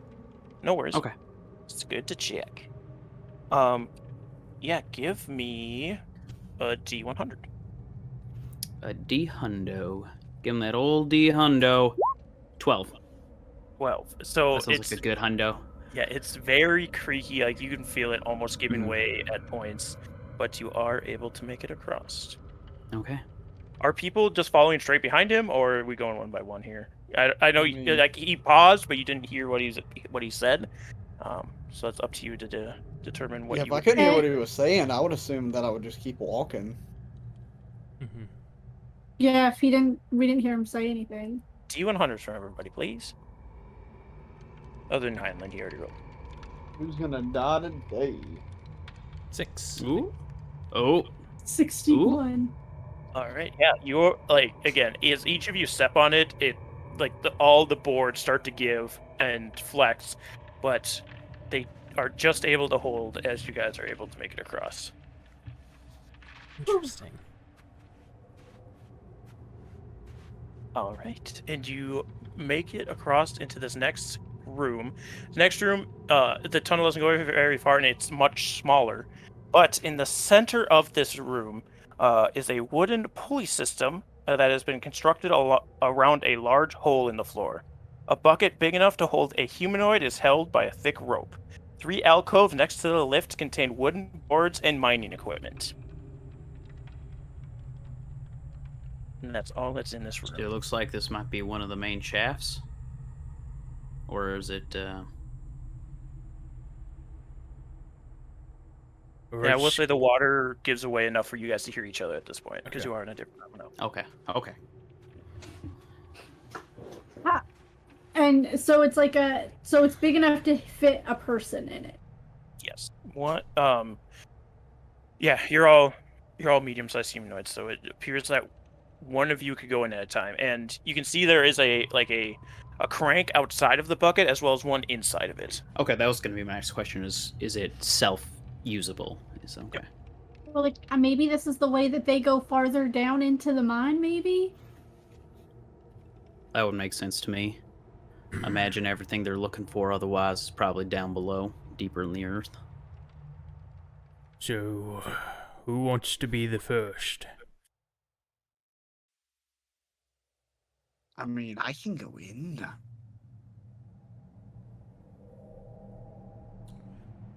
I'll go last to keep check on everything. Heard Tally ho, Zavros. I suppose. Go on. I'm gonna go for it. All right, Zavros climbs in. Who is going? Are you just I'm going to crank gonna- yourself down, or? I'm Or is gonna. that? Oh, before he goes down, I'm gonna create a telepathic link between the two of us. So in his head, I'm gonna say, "I know y'all don't like this, but if there's any trouble, at least you can let us know." It's not that I don't like it, I just find it fascinating. And I say that out loud without realizing it. It's like, I'm just looking at her and it's like, oh, that was in my head. Well, I'll let you know what I see. And I guess I'll I'm just assist. I'll assist everyone as they with the cranks. All right. So Zavros gets in first, and you start to lower the bucket down. Zavros, it takes a second to readjust your dark vision from having a torch around them to nothingness. As you go down the shaft, it takes about a minute for you to get down, and you the mechanism creaks as the bucket lift descends to the floor of a small cave where two dusty tunnels lead to opposite directions. So you do Well, land. I'm gonna think in my head, there seems to be 2 tunnels down here. Is there any trouble that you can see, or just the tunnels? Do I see anything like with my dark vision with these tunnels once I like rub my eyes a little bit? So you have two options. If you're just going to look around, it'd be a perception. But if you want to look at the floor with the dust, it would be survival. Hmm. And you can do both if you want. No, I can do either or is what you're saying, or both. You can do both of them at the same time. Okay. Well, they're both gonna be the same modifier, so I would just do, let's try it out. Survival. 14. A 14. So Better you can than just me. yeah. You listen, and let me just make sure I know where you're at on the map before I say anything. There. So you don't hear anything from where you are, but you do see within the dust a lot of kobold foot traffic leads to and from the west, whereas only a single kobold footprints go to the east, as well as a pair of larger boots. Well, and you're saying one kobold track and one pair of large boots goes to the east, you're saying? Yes. Okay. Well, to the eastern tunnel, there seems to be one set of kobold tracks with larger boot prints, not kobold, and a bunch of kobold tracks going to the western cavern. All right, gentlemen. It sounds like there's not immediate trouble, but there are tracks down there. Send me down next. Okay. And so you I'll start cranking it back up. takes about a minute up, and then Orlin can get in. It takes another minute down. Then I'll go, since Heinlein said he wanted to go last. Yeah. I want to be able to make sure the back end of our journey isn't ambushed. All right. Orlin, do you do anything when you land as they creak the bucket back up or crank it? Yeah. Zavros. Oh, do you need to do something real No, quick? no. I was gonna do something else. Don't worry about it. I was like, Yes, Orlin. Can I trust you? I mean, you kind of saved me from freezing to death once, and I've been buying your honey meat ever since, so yes, I suppose. Try not to kill these kobolds. I may know them. I mean, Unless I won't, say but, otherwise. I'll tell you why later. I would like to talk to them first, just between us. Good. All right. Mila, you can get in the bucket now and head down. The bucket comes back, and you guys are just hanging out in this room, waiting for everybody to come down. Mhm. All right, cool. Mila, you land as well. The bucket begins to creak back up. I never thought I'd ever get motion sickness before, but that bucket was a little rocky. And then down comes Heinlein. Down comes Heinlein. All right. You are all down here now. So, Zavro says to the right is the, big footprint with one kobold. That may be our friend Axel. I think that makes sense. It could be. Maybe best to go that way first then. See if he's doing all right first.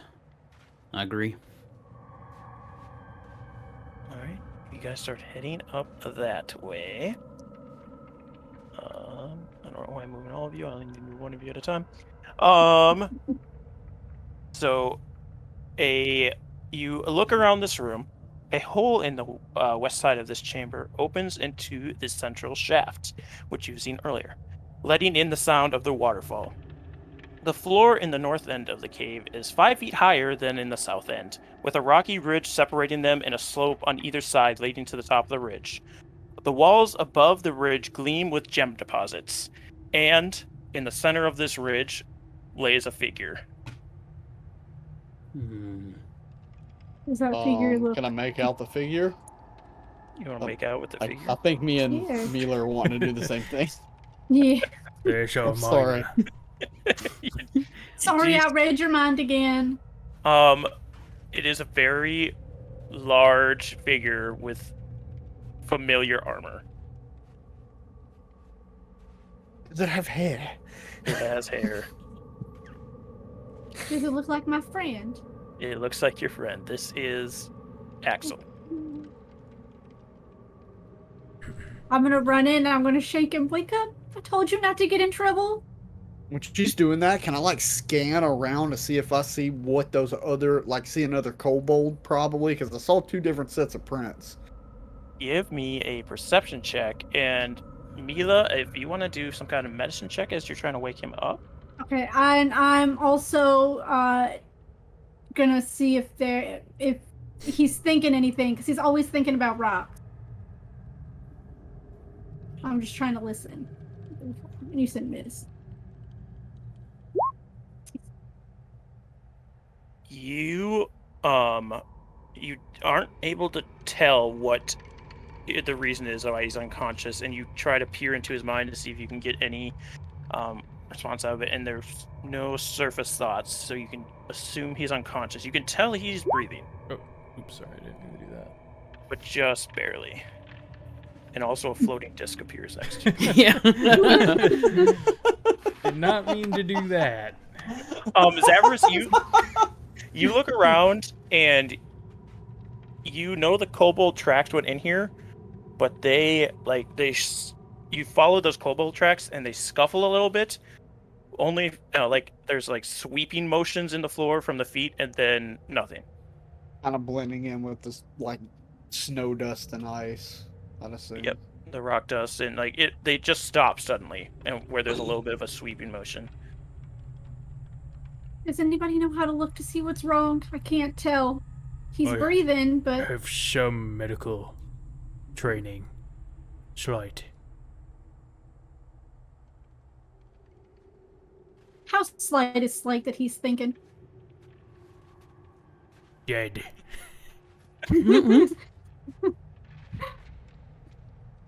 Yeah, if anybody else wants to do a medicine check on him, you can.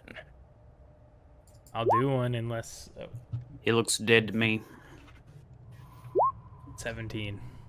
17. As you look over Axel's body, you put your hands in between the pieces of the armor on him.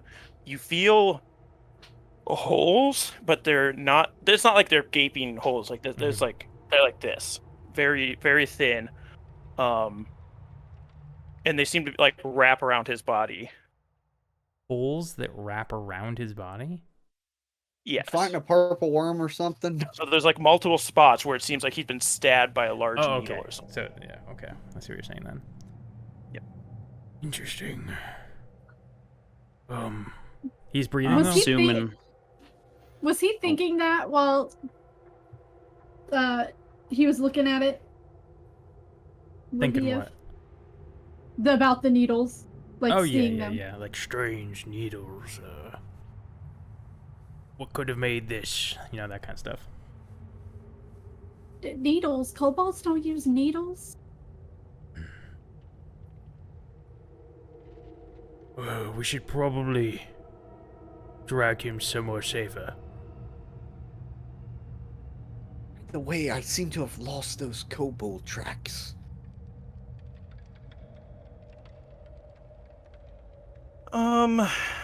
Heinlein? Can you give me a Constitution saving throw, please? Oh, Maybe. shit. 14. A 14. Good. All right, so Heinlein, you're watching as everybody is looking over Axel, and suddenly you feel two things wrap around you, and punctures start hitting your body. You take 6 damage. But you're able to stave off this poison that's trying to seep into your veins. And from behind you, you just hear... And as everybody turns to look, an enormous brain with a giant beak sticking out of it and tentacles hanging down from it is wrapping around Heinlein. I need initiative rolls from everybody, please.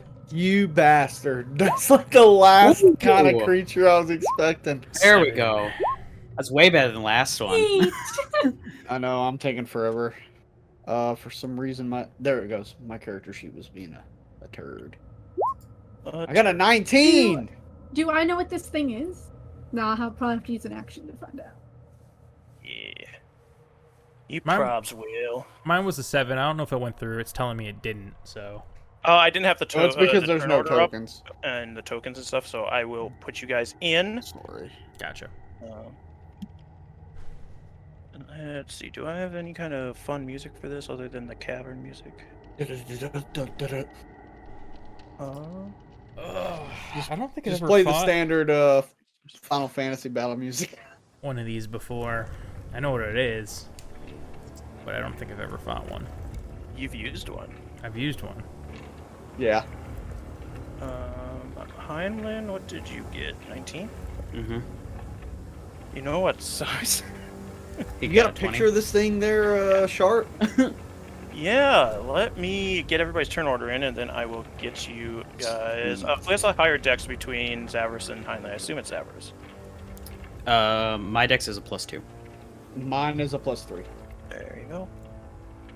Mila. Hell yeah, the guy who got hit and the guy that's like, oh shit, I'm sorry, bud. Oh, wait, dear bud. 7 from you, and actually, it got a 22. Rolled a 20, got a 22. Alright, so let me see. I should have a picture over here for peeps to look at. Because I actually know where things are sometimes now. Let's show this to the players. Ooh. Yep. Oh, Yep. yeah. I think I might have seen a different developer's version of this, but yeah, that's why I was like. That's doing what I the thought weird it thing. was.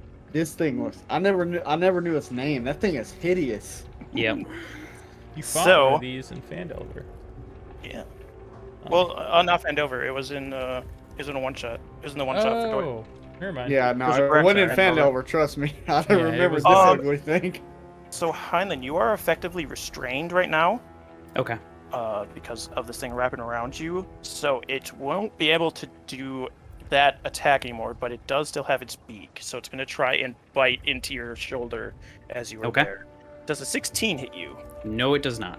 I didn't think so, so it goes to try and bite, but just clamps down on some of your armor and scrapes off it. And that will be its turn. Zavras. So I turn and see this thing. It is wrapped around Heinlein and it's like gnawing on I'd say, do you have like a pauldron or something? Yeah, I've got some pauldrons that are covered in furs. Okay. So as this thing's like gnawing down on him, trying to bite him, I just want to like bonus action, hunted prey. I think that's what it's called. Or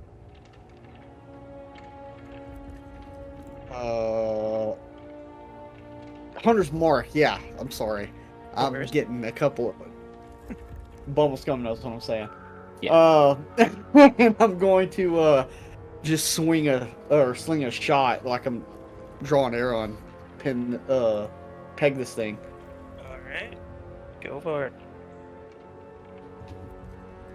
So, how do I make sure Hunter's Mark is on this thing? Do I just gotta click You the can just spell? roll Hunter's Mark after, I believe, if you click on it. Okay, if that's what I can do. I know I did it last session, but I can't remember exactly how There I should did be a it. check mark box next to it.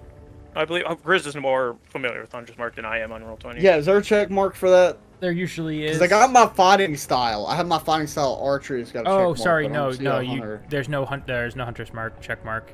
You just I roll gotta the roll that spell. after. You click the spell. Yeah, Okay. you click the spell. So I'll go ahead and do my shot here. Longsword.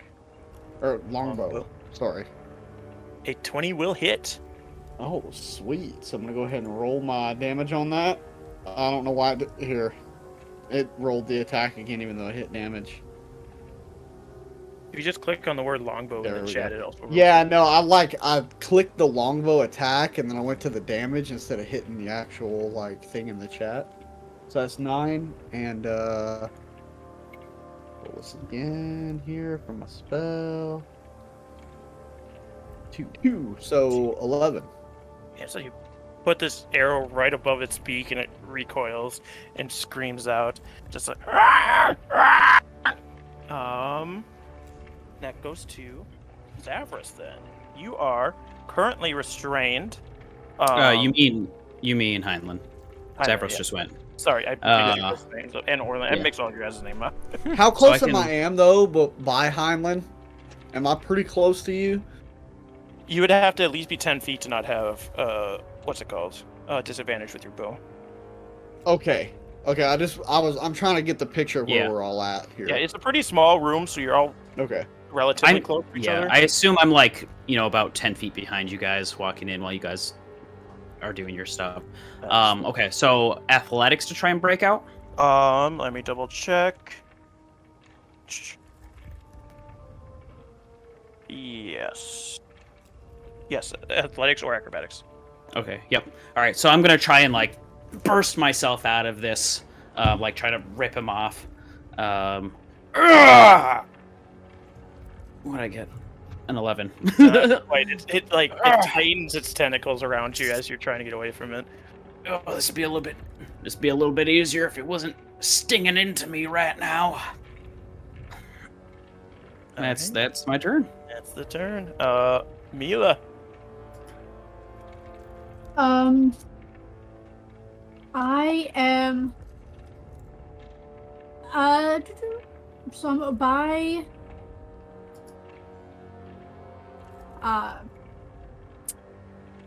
Axel right now. About how far away is Heinlein and this thing?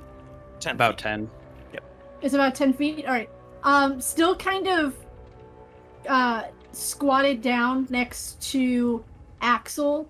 I'm gonna just put my hand out, and this like greenish purple smoke is gonna come out, and I'm gonna cast poison spray at this this creaturey thing. So it has to make a con save. Save. You got an 11.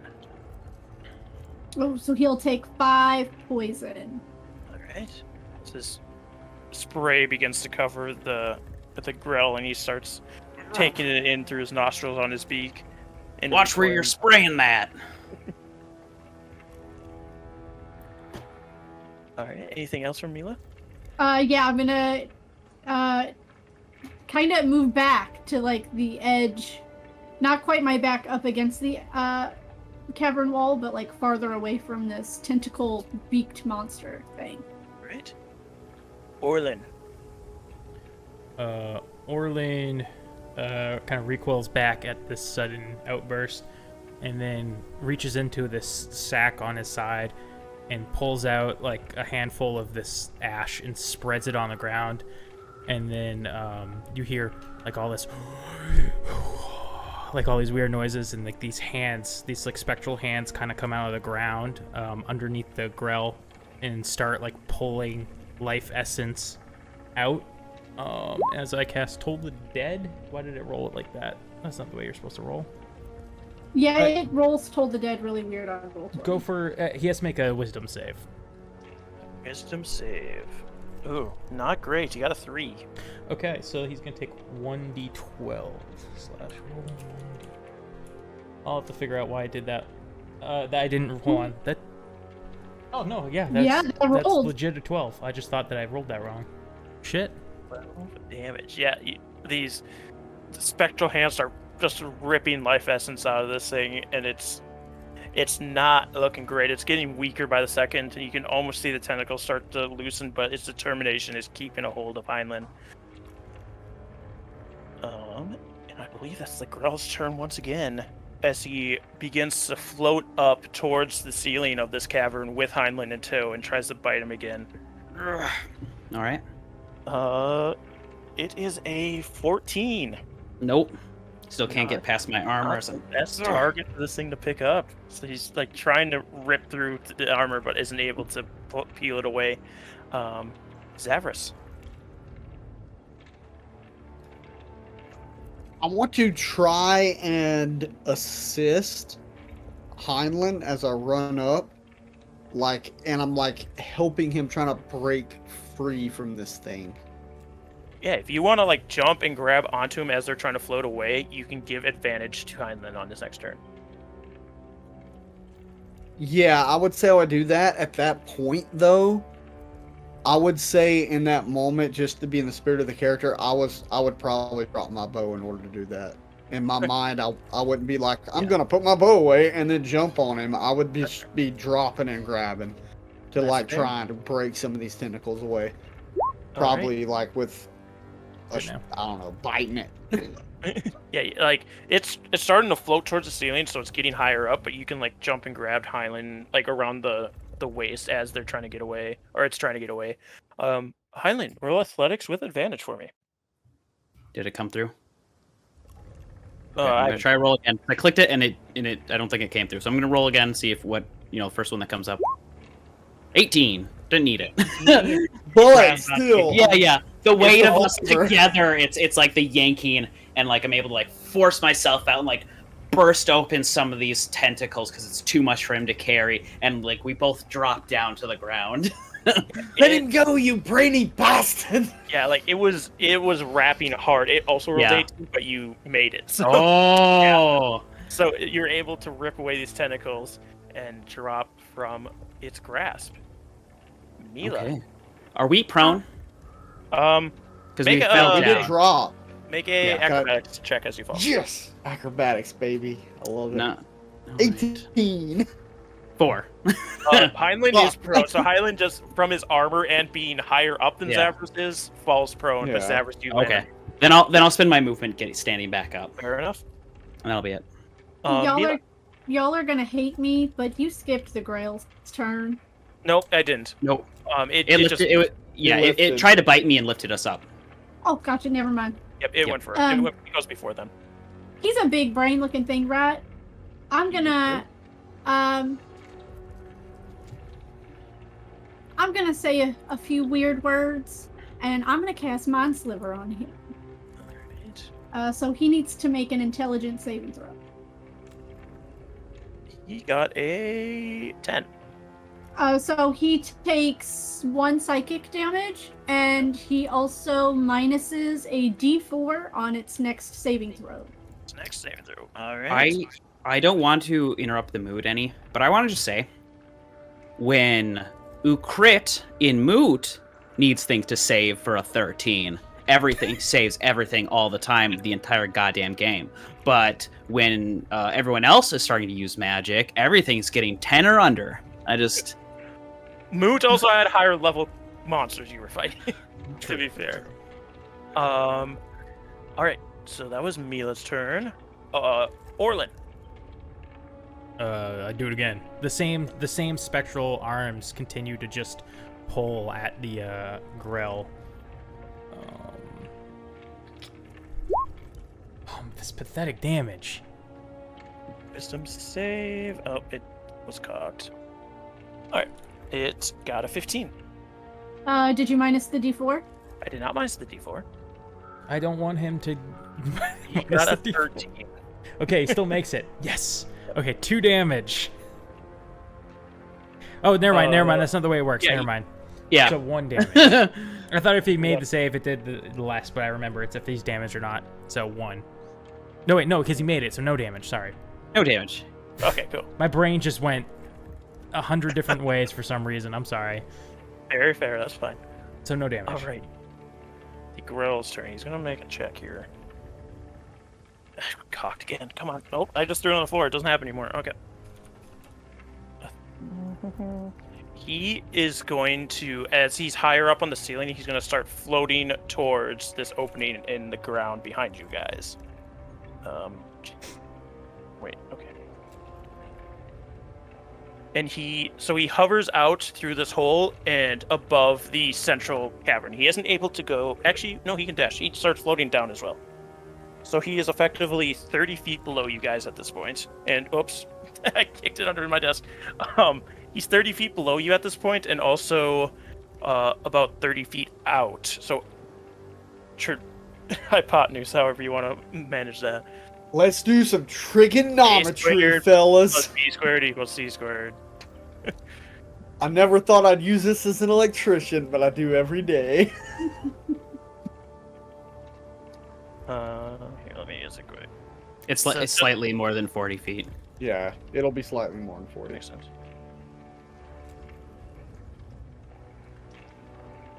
Can we 'Cause still it's- see him, or will we have to get closer to be able to see him? You would be able to see him, yes, because if he's 40 feet.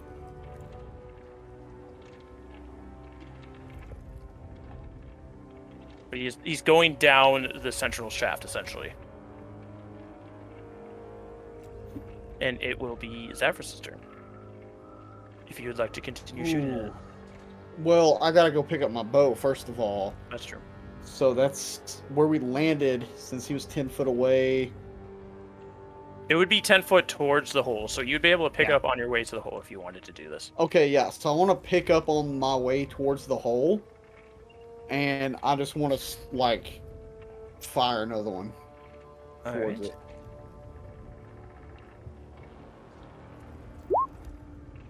Ooh. 13. Just hits. Ooh, baby. 4. Let me, do my hunter's mark here.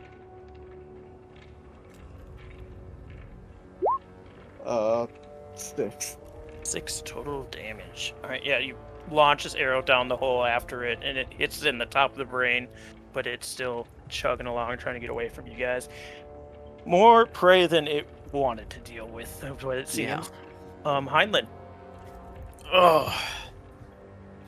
Well, whatever that was, it left some mighty... I think I know what those holes you were thinking of were. Because I'm thinking they might be inside of me as well. And I, like, start to, like, rub the wounds. And I'm laying on hands. The 6. Alright. Are we going to let it get away? Well, I'm pretty sure if they're worried about kobolds and we tell them about this thing, they're going to be worried about this as well. So let's give chase. Oh, sorry. It's, well, it's going down a hole, isn't it? Oh, it's descending down? It's descending. Yeah. Sorry, I thought it was going out. So it's for me, there's nothing I can do, at least. Right. So I'm Yeah. gonna... It is Mila's turn if you would like to continue firing things at it. I am. You said it's about 40 feet away, and I can see it. Yep, if you move up to the edge of the hole, you'd be able to see it. All right. Well, I'm gonna try that mind sliver and give Orlin hopefully another helping hand. So that's another intelligence saving throw. It fails. It takes 4 psychic and a minus D4 to its next saving throw. Orlin. Run up to the edge of the hole, and the spectral hands just come out the sides of the tunnel leading downward at it. Alright. So another save. It passed. Damn it. Even with the D4? I'm pretty sure.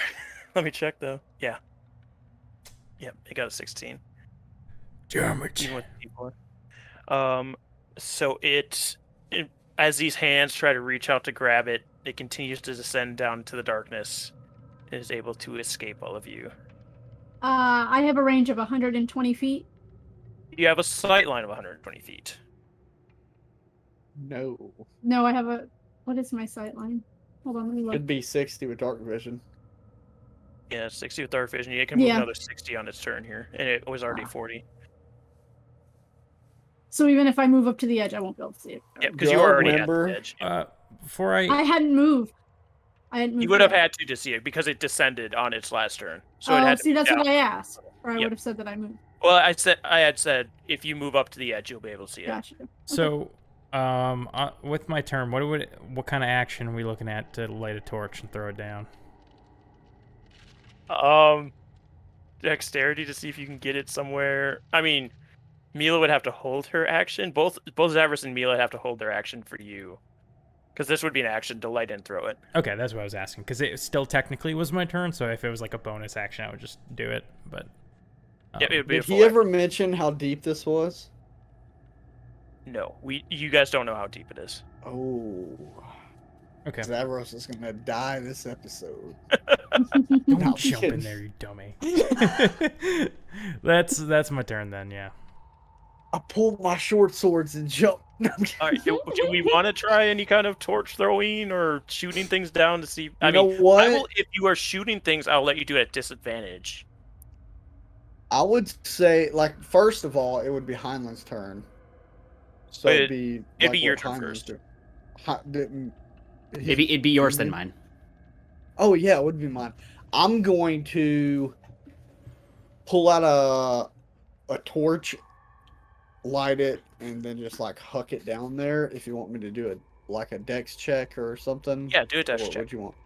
We'll see how Okay. close you can get it to this thing to be able to see it well enough.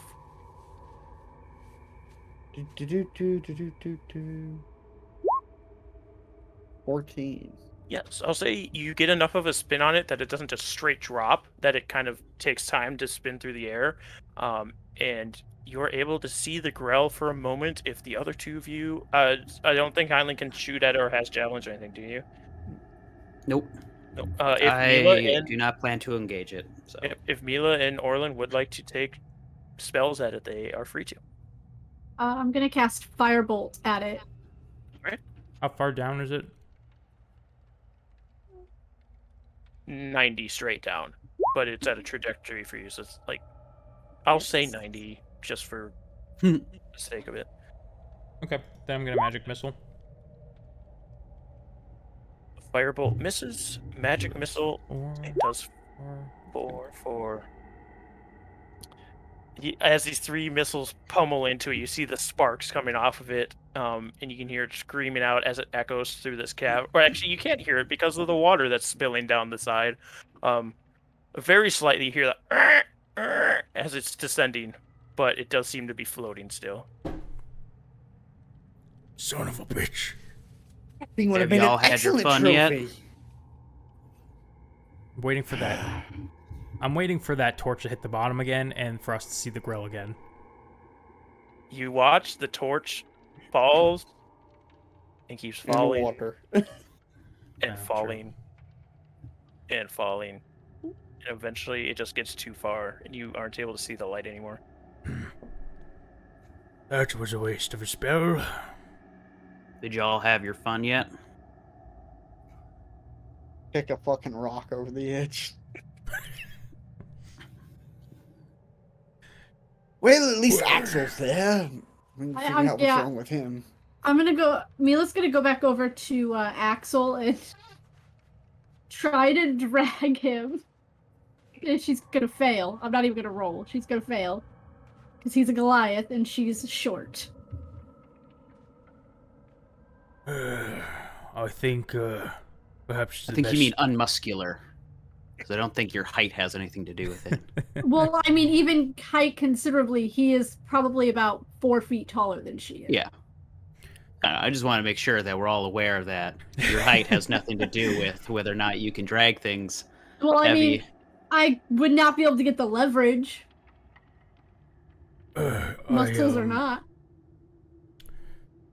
Perhaps we should go put Axel in the bucket and put it halfway up, so nothing can get at him. What if that thing comes back? It does float.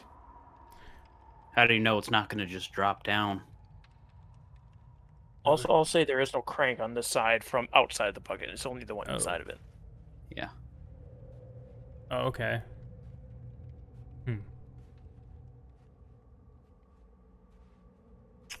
Never mind then.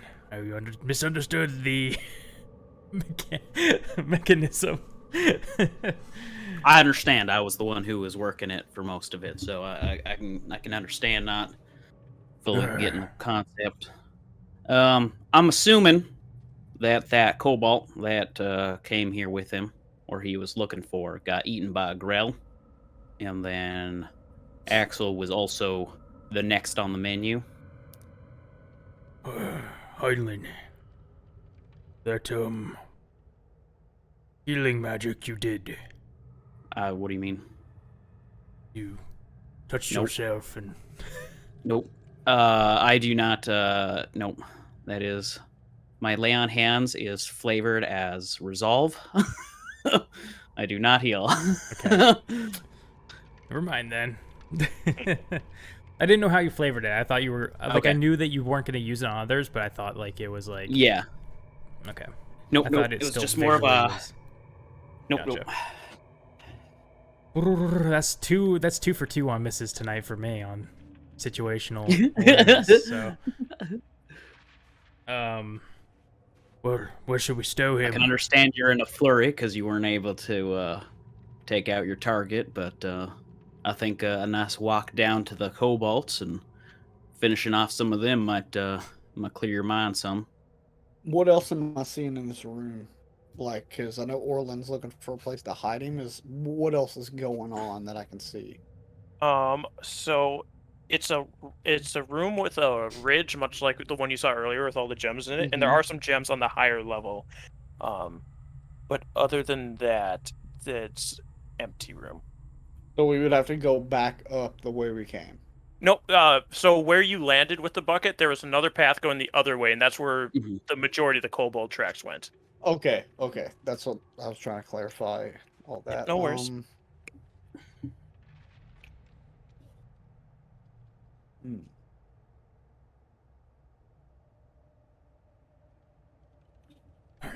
I pull out paper, ink, quill, start writing down a quick note.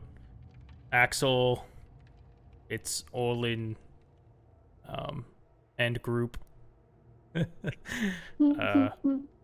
Went to find kobolds.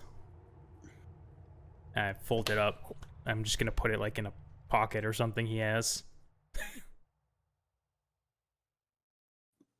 All right.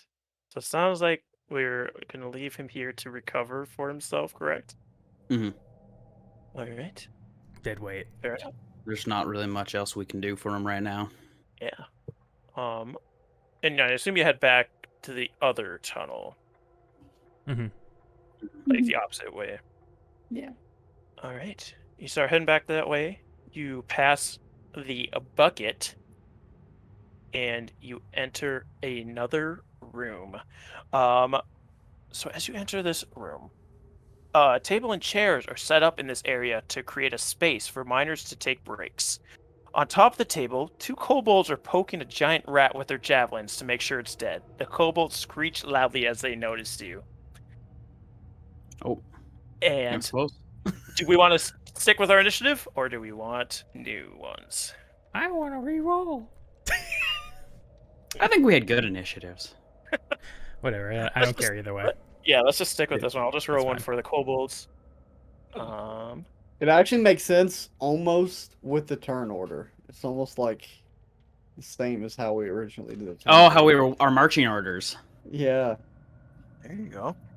Except the last two are reversed. Yeah, they're Yeah. reversed, but Yeah. they're spellcasters. It doesn't matter. You get this. I'll find some more better music this time. My music I picked wasn't very good. Ugh, I think we Well, found what we're looking for here. And I draw my sword and my shield. I drop I throw the. I don't know if I'm able to before the initiative starts. Or you want me on my turn, but I was gonna just chuck the torch into the room more. See if I can get tracks to play this time because they How were long not have we been down here? I'd say like 15 minutes at this point. Not very long. Okay. Good to know. One's trying to find a good Thero song to play. Some of that freeform jazz. Freeform jazz. The one from when we were in Oroscos against the hyenas. Yeah, so the Ooh. hyenas are laughing. Kobolds could be laughing. I don't know. Laughing rats. Laughing rats. The chitter of animals.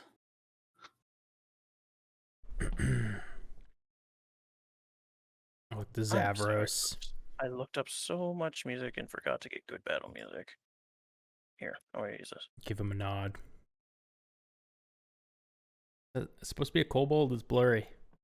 Yeah, It'll that's clear. a Pathfinder There it is. kobold. Yeah.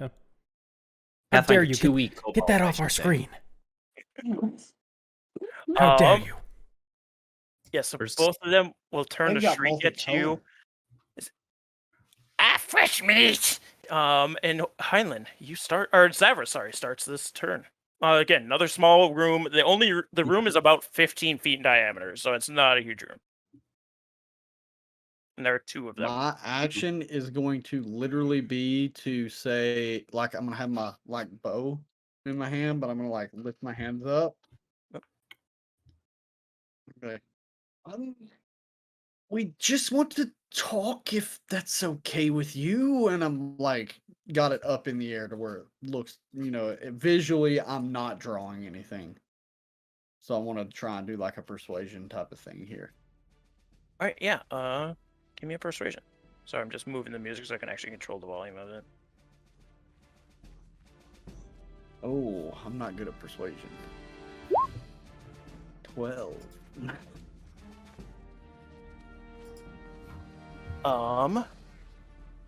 They don't seem to be backing down from you. Olin! Yes, sir. That's kind of my fucking turn there. Yeah. Heinlein. I told you, and I toss the lantern down, or not the torch down to the ground, so I'm not having to hold it while it illuminates the room. And I pull out my shield and my sword, and I start approaching the one on the left. All right. I just swing upwards at it because it's still on the table, right? Yeah, still on the table. That means it's almost like eye to eye. Yep. So I'm gonna swing up at it, so it's coming up from its obliques and slashing upward. All right. So I guess I could have to make. I suppose I should make an attack roll. Awesome. He said obliques. 16. Perfect. A 16 will hit. All right, for 7 damage. All right. Yeah, you slash into this thing, and it lets out a shriek, but blood-curdling shriek, and it's holds it to wounds. Why you hurt? Who no hurt us? That's because I'm not your food. And I guess that's the end of my turn. All right, Mila. Yeah, Mila doesn't know any better. She's going to She's gonna cast a Mind Sliver at the one that Highland didn't attack. Right. So, DC 13 Intelligence save. Got a 5. So it'll take 3 Psychic and minus a D4 on their next saving throw. As you splinter into this thing's mind, crack brain hurt. And that is the one who called himself Greg's turn. Is say, "Small, food hurt us. We need leave." And he begins to run. Heinlein, you can make an opportunity attack if you'd like. I would love to. Where do you think you're going? And Away, now- I suppose. Like, you aren't expecting this thing to just suddenly Yeah. run when they were being so bold, and is able to Yeah. slip underneath your legs and run down the tunnel that connects to this room on the as you continue eastward. Yeah, aching, and it like hits the ice stony floor. Ah, that son of a gun. All right, and he full runs because he didn't have to disengage, so he's out of there. Orlin, there is still one on the table. Are these the kobolds I'm looking for? These are not. You don't recognize these two. Okay, don't recognize the names. Grek or Small. Nope. You These don't These are not the recognize. droids you're looking for.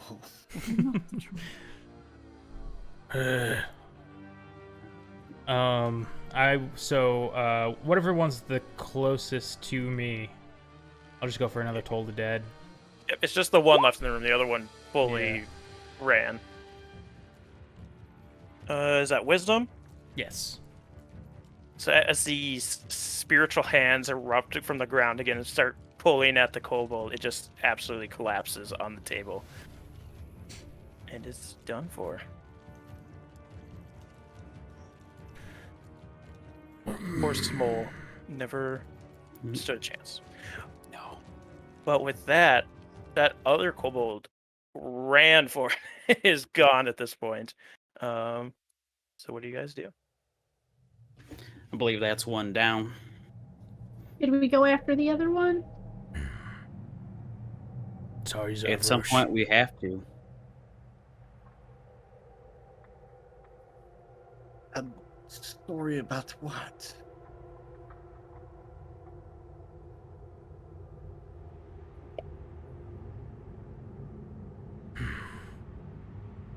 It's not what I was looking for. Well, we all expect different things and the different interactions we have throughout life, so, I mean, you did help me when I was first here, so no harm, no foul, no one was hurt.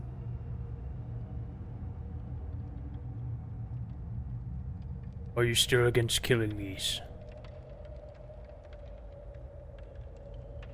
Well, they didn't seem to want to listen to reason. I really don't want to kill something that's reasonable, but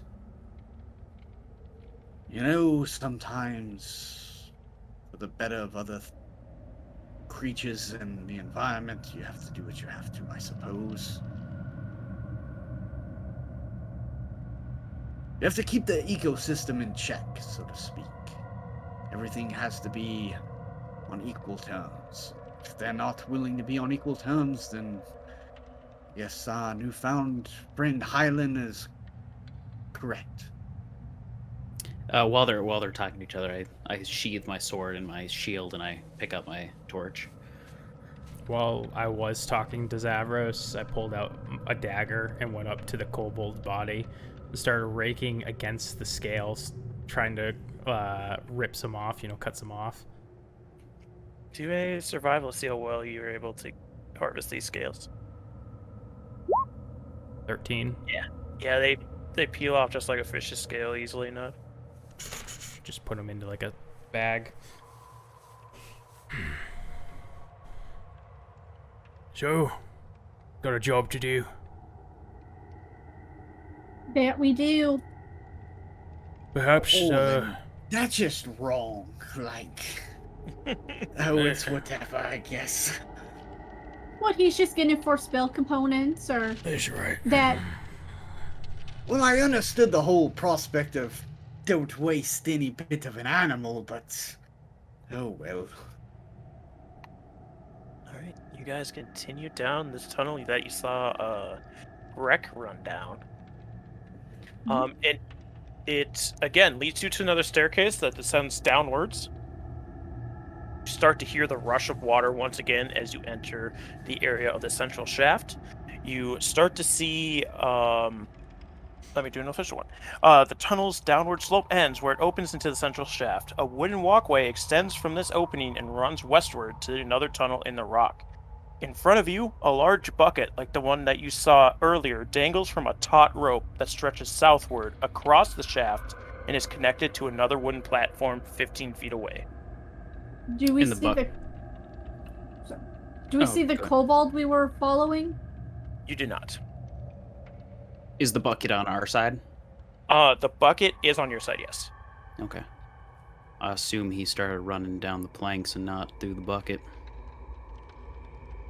It's possible.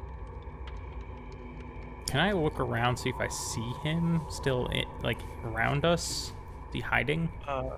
Yeah, do a perception. 15? 15. So you are looking around. You look around. Obviously, he would have to go down the tunnel if he continued on this path.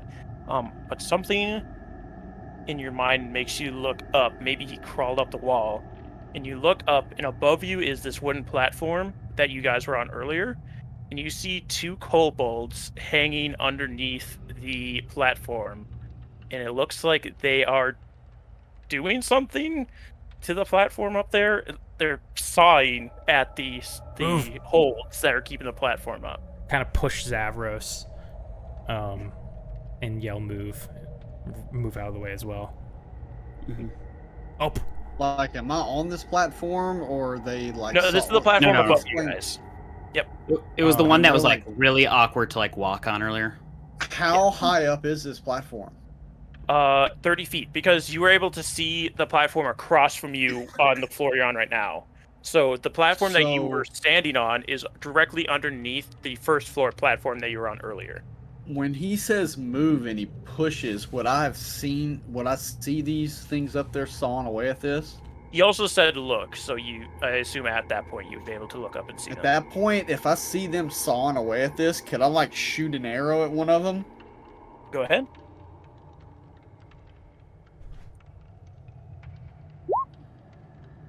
Oh, it's a nat one. Yeah, this arrow pings, or just... It's because he directly- pushed me. Yeah, like, he pushes you, you're like trying to shoot at the same time, and it just thuds right into the bottom of the walkway.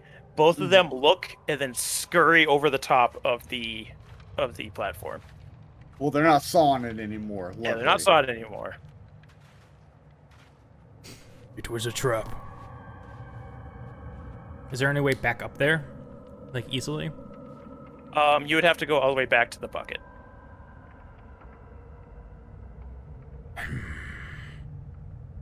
There's no way to like scale it. The, You could, but it'd take climbing equipment and some checks. did Okay. one of the two look like Greg? That's fine. I'll let you do a perception check because you are familiar with kobolds and the differences between Okay. them as persons, human or not human personalities. Gotcha. 15. You know that Grek seemed to have taken quite a bit of psychic damage from Mila, and these two seem pretty healthy, so Gotcha. you can assume they weren't the same one that you saw earlier. So Grek is still somewhere, as Shoot. well as two other kobolds. We've got at Greg least take a 3 tumble more. off the cliff. Well, Again, I I'm seeing you way assume up. he went down this other to this other tunnel. Fair assumption. That's probably a good place to check. All right, you guys head down that tunnel, I assume. Mm-hmm. Yeah. So you start heading in there, and you're lift your torch up to see what's in there. Lurking in the dusty tunnel are 4 skittish kobolds. One of them carries a threadbare satchel and wears a pair of fake dragon wings made of thin wood and tattered white cloth. This kobold immediately raises its hands in surrender, saying in common, "We mean you no harm. Please don't hurt us." Then explain to me why we were called food. I sorry for my compatriots here. They don't know any better. The cold has dimmed their wits. They just need things to eat and didn't use their best judgment. And where did you learn such elegant speech? I was gifted it by the dragons, hence why I have my wings. I'm gonna look at Orlin and kind of nod towards him, like, let's just, like, as I nod to him, it's like, let's just hear them out. Yes. You know, those with Look, less intelligence, just think of them as children. Look, course. the everlasting winter has made the wilderness unsafe for my kind. Please, we just want a place to stay to keep out of this weather. We can work. We won't cause trouble. We can help Tourmaline, and they'd be richer for it. Did you do anything to threaten the original miners here? Because as far as I know, you walked in and they all left. Yeah. No, they just were scared because we are kobolds. We got a couple insight checks. We do have a couple insight checks. Yeah, I was thinking the same thing, but I didn't want to interrupt. I'm a hopeful son of a bitch, so I'm not going to do an insight. Let's check. continue this conversation. I'll let you guys know what the outcome is after we finish it. If Stavros and Orlin have more to ask. So, what do you know of the big brain creature? The big brain creature, it come out of the hole behind you. It probably leads down somewhere dark.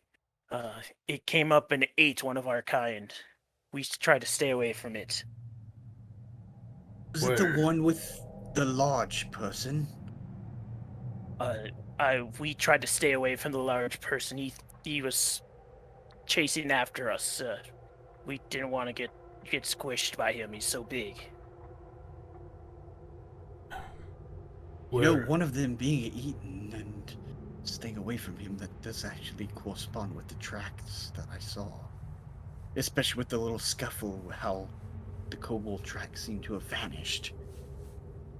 Well, As you go two ahead. are whispering to each other, Heinlein and Mila, this kobold is lying.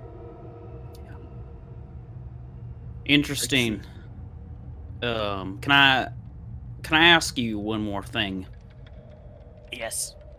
Is there a punishment within your tribe for thieves or cheaters or liars? No, we have to do what we can to survive. Sometimes that involves stealing. Oh, interesting. You know, from where I come from, there's a few different types of ways we kind of show our proofs, kind of show our atonements. For cheats, we cut off their pinky fingers. Please For don't. No. thieves, might be a whole hand. For liars, we tend to either cut out the tongue or maybe most of their teeth, whichever one we think might suit the punishment more. No, please don't. I have a take- question. If you were to ever lie to me, would you rather have your tongue or your teeth ripped out? No, I'm not lying. Don't take my I tongue. didn't. No. Say you were.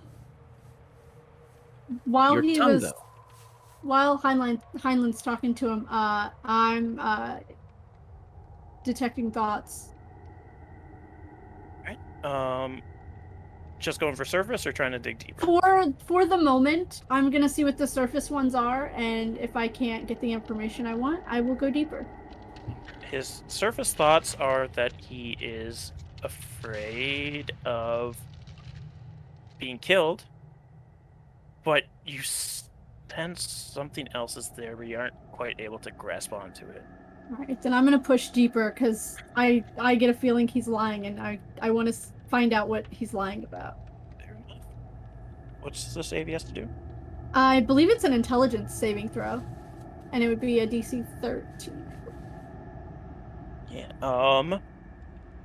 You look deeper. Read to me again what you can get from this, just so I can give you everything that you will be able to get. Okay, you initially learn the surface thoughts. As an action, you can either shift your attention to another creature's thoughts or attempt to probe deeper, which is what I did. Oh, it's a wisdom save. It still fails. Okay, if it fails, you gain insight into its reasoning, its emotional state, and something that looms large in its mind. And it knows that I am in there. So you dig deeper and you get the sense of, one, of course, fear. It doesn't want to die. Two, yes, it wants to stay safe and is looking for a safe harbor. But three, it's not in control of what it's doing right now. He's gonna hate this, but I'm gonna use my telepathic speech to tell Heinlein he is not in control of whatever his body is doing. Heinlein whips around at you, glaring with his piercing green eyes into yours. And she's not looking at him, she's like concentrating like really hard on this kobold. Do you want to know what the punishment is in our lands, in my lands, for invasions of privacy? Mila? Oh, she can't hear you. She's concentrating on listening to him.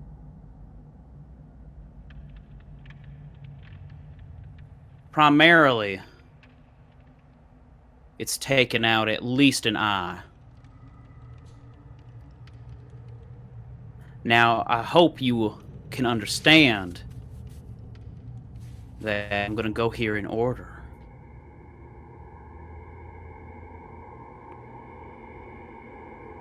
You, the sniveling dragon, who do you serve? I am the leader of our group. I serve the group.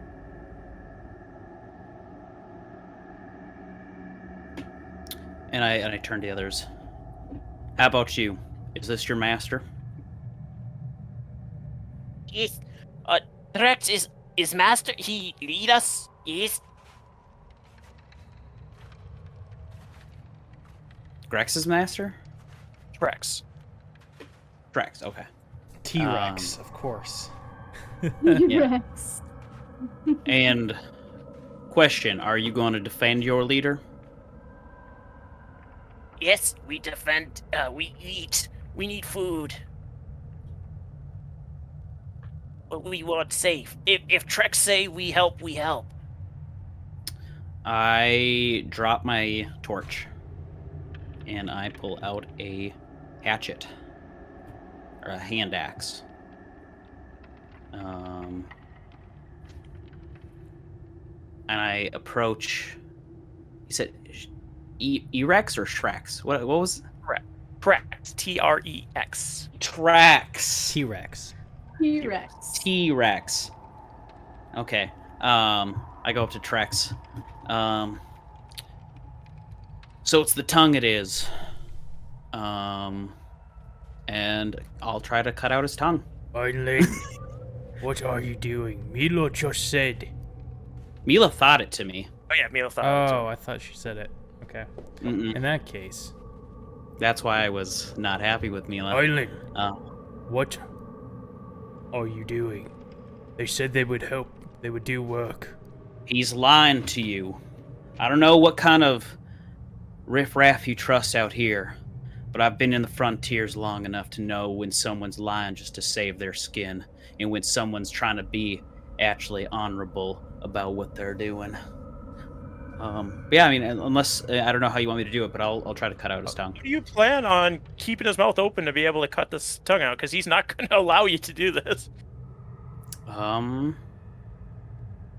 Then What I are guess you I'll knock doing? him out. Okay. I'll knock him out with the axe. At about this point, like, Mila, like, kind of, like, shakes off because she's lost concentration. Because she can only stay in there for about a minute. Something else has to hold of his body. That it's not really who he is or what he says he is. With that notion, we're going to go into turn order. Okay. I did roll these ahead of time, so as you're approaching, Trex begins to back up further into the caverns. No, please. Don't take my tongue.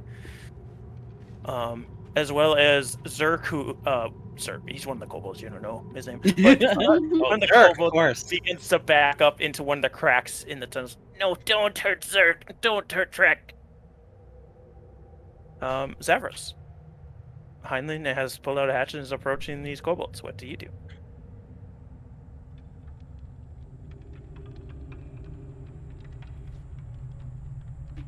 Zavros just starts to question.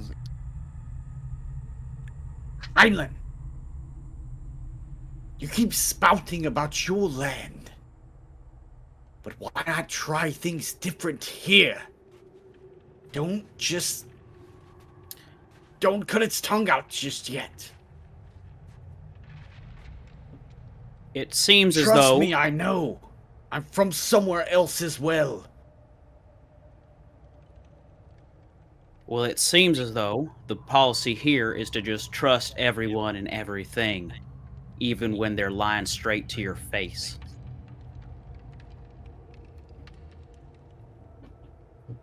Not trust, but to try and find a compromise.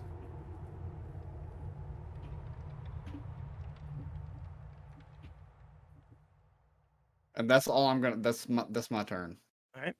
Heinlein. Like, Was Orlin going to say something, or? Oh, I didn't know if I was allowed to chime in because it's not my turn. One short, like, 5 sentence, Yeah. 5-word sentence, if you want, yeah. Now I'm trying to remember what I was going to say. I'm assuming my turn is also spent with this argument. Okay. So I will, if you're trying to chime in on mine. Different in your I had something. Because I don't think really that good I and know I I'm in forgot it. full combat, so it's not like I'm going to be like, Right. 6 seconds, I need to get in there, so. So, Heinlein, in your lands, simply saying somebody's lying without proof is punishable. How is that just? There's no such thing as just, Orlin.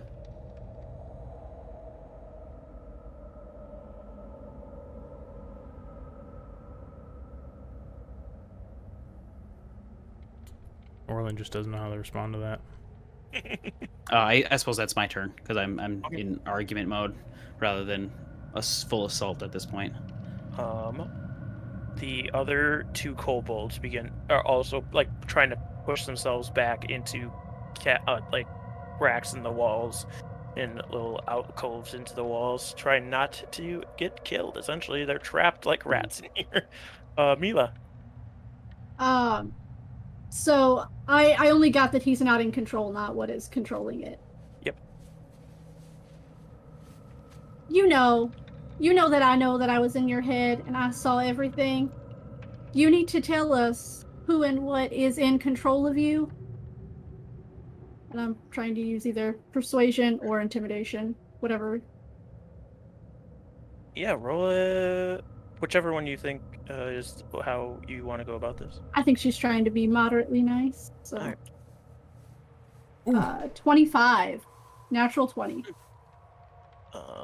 What do these things have? Because guess what he big bought? nanny crits.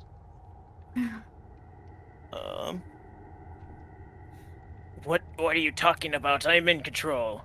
But with your mind, you can tell that he's crying out that he's not in control, but doesn't know what is controlling him.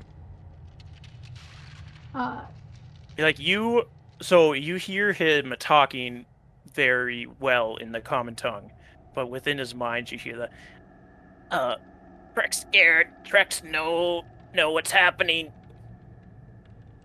All right, he doesn't know what's taken over his body, but he knows something has. So he's not lying when he says he doesn't know. It sounds to me like a similar situation to the plesiosaur. Sort of. it is Orland's turn.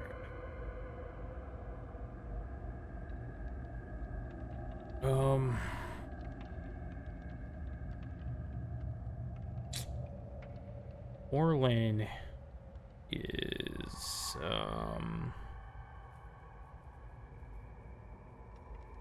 going to try and reach out to Heinlein one last time. If it's true what Mila is saying, we may need that information. Perhaps the tongue is not the best thing to cut.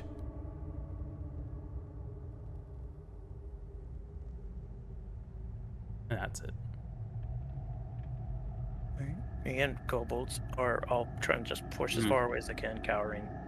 If you want to respond, Heinlein, you can. Otherwise, it'd be Zavros' turn. I'll see what Zavros does first before I...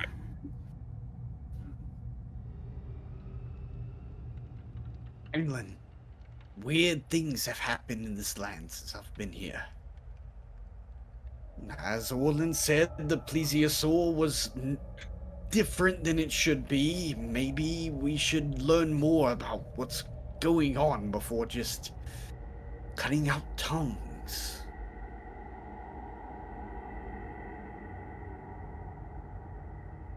Mila seems to have no looking at him with problem my hands out towards invading him, like, kinda his pleading. mind. I don't know if he needs a tongue for that.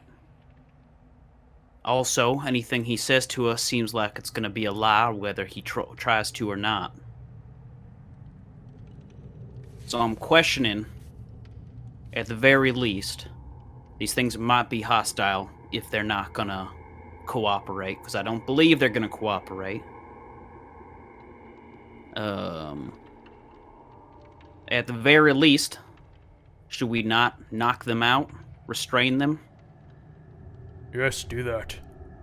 Strain them, yes. Just cutting pieces off, no. Just, we can overpower them easily. Let's just not be so drastic with the extended measure. Let's rein it in a little. I am for that. If they continue to lie past that, then we cut their tongues. Alright, with that, I'm going to swing at Trex with my hand axe with the blunt side. So instead of trying to... So I'm just trying not to kill him, but knock him out. Alright, roll an attack for me. Now, oh my gosh! You go to swing the blunt end of your axe, and Trex ducks underneath. Oh, no. No, don't hurt me. That's my turn. Mila? Am I picking up anything else? Not currently, no.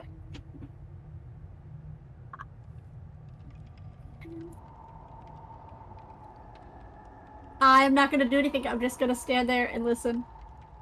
I don't have non-lethal. Orland? How far am I from the closest kobold? You are about 25 feet. Should I get the Trex? You could push up further, yeah. You can't Okay. get right to him because because it's a very narrow tunnel, and Heinlein is directly in front of him, but you can Okay, get so- right behind Heinlein. Heinlein. I couldn't get to him. Gotcha. Okay. So what I'll do then is just go up to a different kobold that I can reach, and try and smack it with the back end of my dagger. Okay. So you walk up to the one that's called themselves Zerk, and you try to backhand dagger him. 13. A 13. He's like pushed far enough back in this alcove you aren't able to reach in there well enough to actually hit him. You guys. So we need something to happen here. So as Trex ducked underneath your hand axe, he instinctively bites out at you. Mm. And because there are other kobolds hiding around you, you actually have some advantage. So he got a 23 to hit. He hits. He gets me. And not gonna be very much damage from him.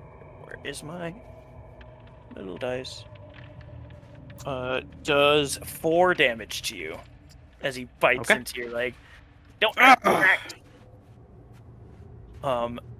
And the one that you just tried to hit with the hilt of your knife, Orlin, is No, Zerk's scared. he's gonna try and bite you too. Oh my god, these kobolds are rolling so much better than you guys. 23 to hit. Yeah. And as his muzzle bites down on you for 4 damage as well. Zavros. I'm gonna turn my arrow backwards. No.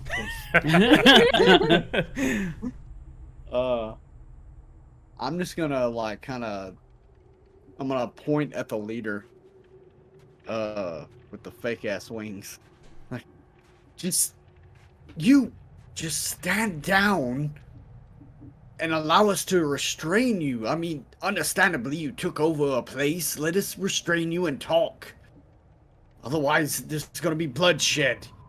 People will die. Well, talk, do not restrain me. I tried to talk, and then you tried to hit. Well, You can roll a persuasion if you'd like. yeah, I'm gonna try and persuade. It's gonna be terrible, but let's see what happens. Please love me. 15? He does respond in this way, but then he's like, well, if you don't hurt, you don't hurt. Seems like he is backing down. Heinlein, just tie him up. I'll take out a rope and see if he doesn't resist. Okay, to a survival to try and tie him up. 18. Ow. You begin to tie him up. Yeah, you tie him up. Okay.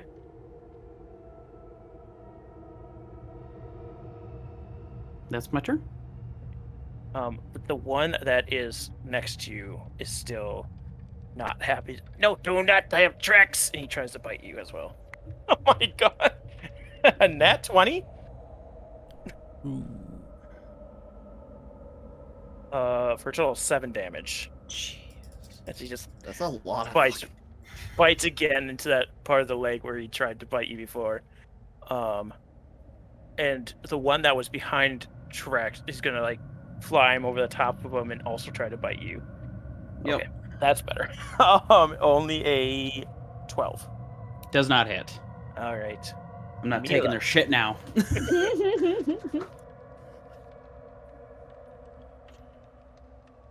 Mila, it is your turn.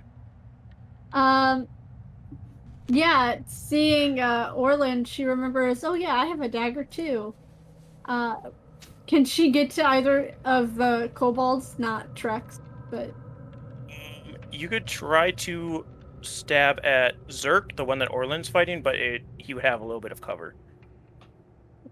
I probably won't hit it anyways. But I'm gonna take the blunt end as well, and just like try and like knock him in the head.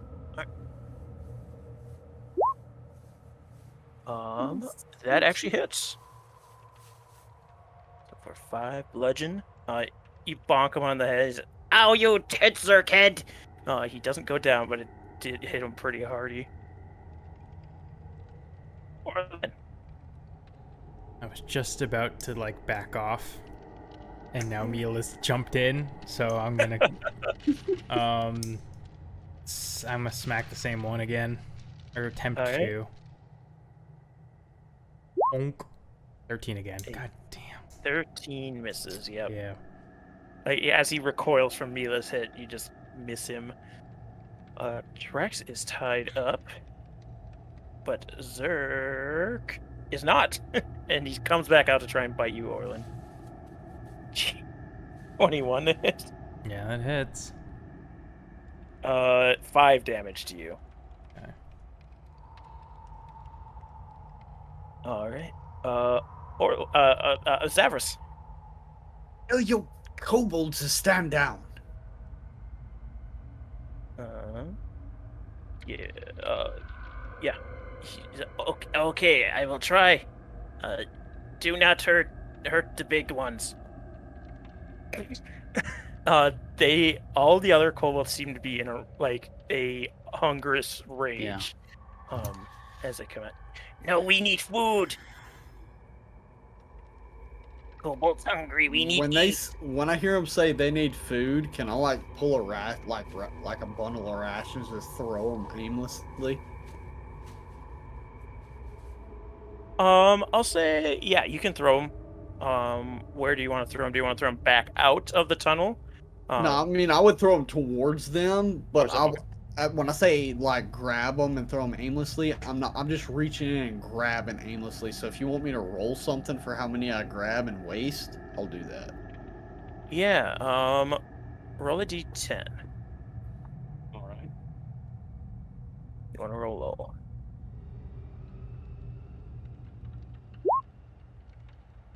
You 5. grab 5 rations and throw them. And we'll see how they react on their turn. Heinlein. You know, I didn't think I was gonna respect you at all.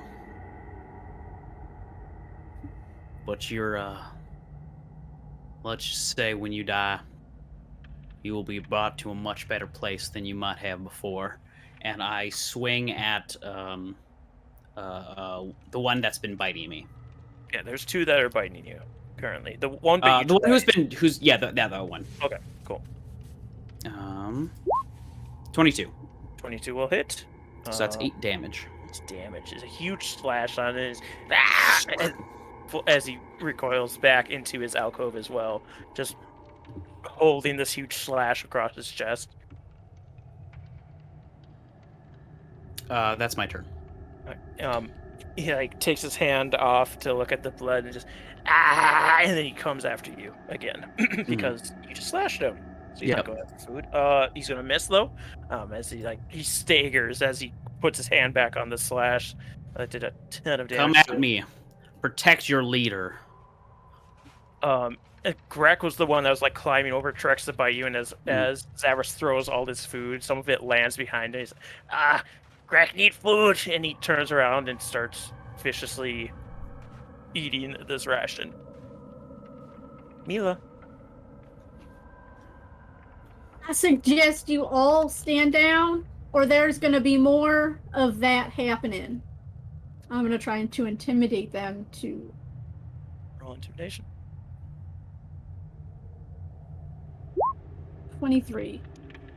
Yeah, they seem shaken by seeing this huge slash on one of their allies, and you telling them that that's their fate if they continue doing this.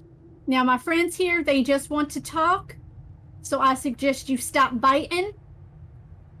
Oh, we don't bite no more. No hurt. No hurt. And we will stop attacking them. Orlin, anything on your turn? I visibly take my dagger. You're muted. You're muted. Got him. I visibly hold my dagger up and then put it into the its tiny sheath on my side, and hands up and take a step back from the kobold that I was fighting, just to show. it will get to Trex's turn. Trex, Okay, you bring us the Tourmaline now, and you no more hurt us, right?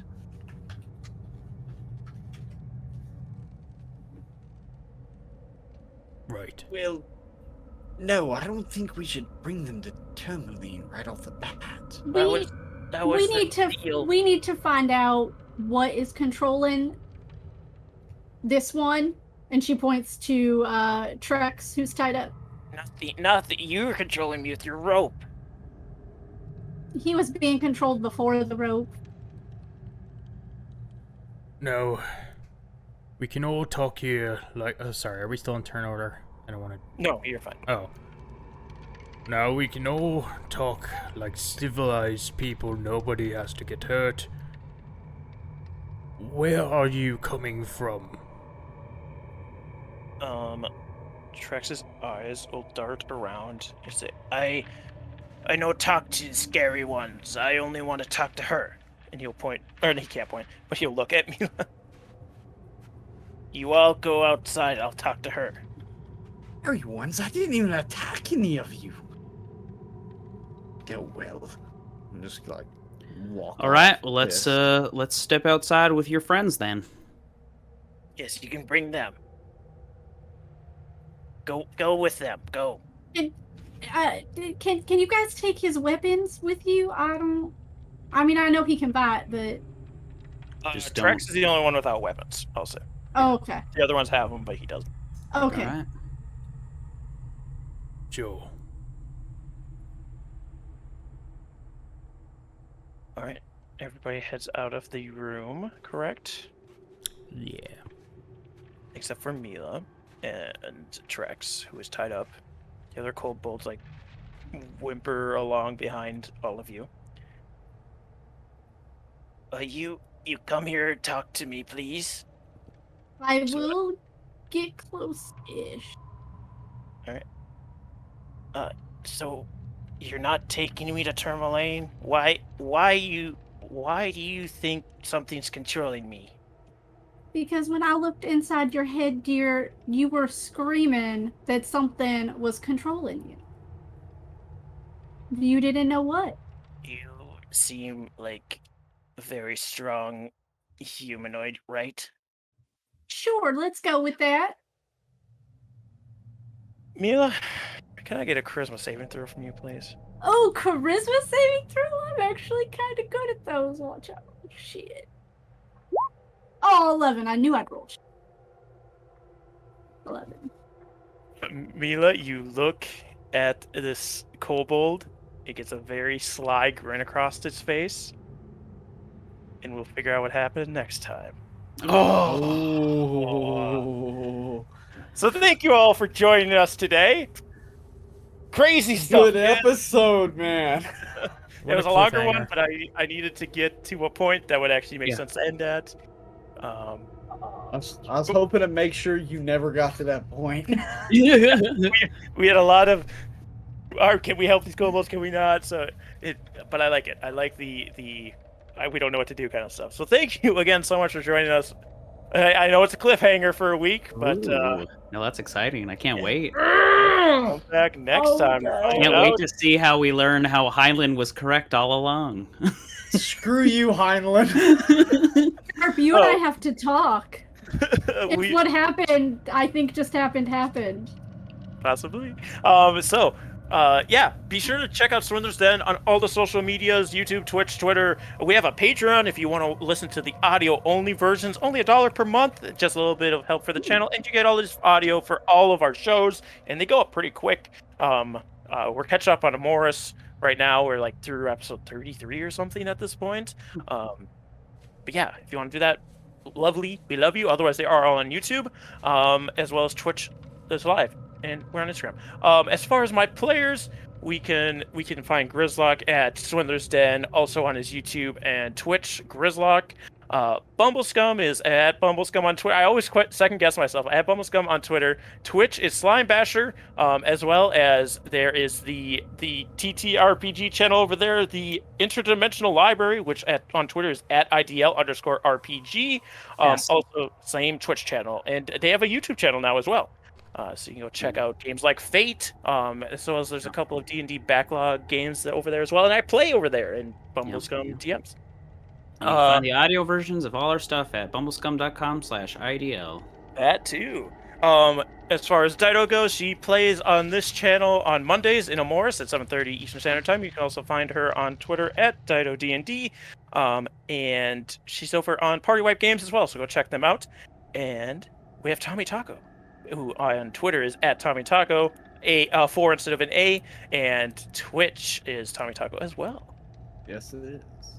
Otherwise, have a good night, So for everybody. We'll see you yeah, next man. Such a This good dude episode. learning all of our links.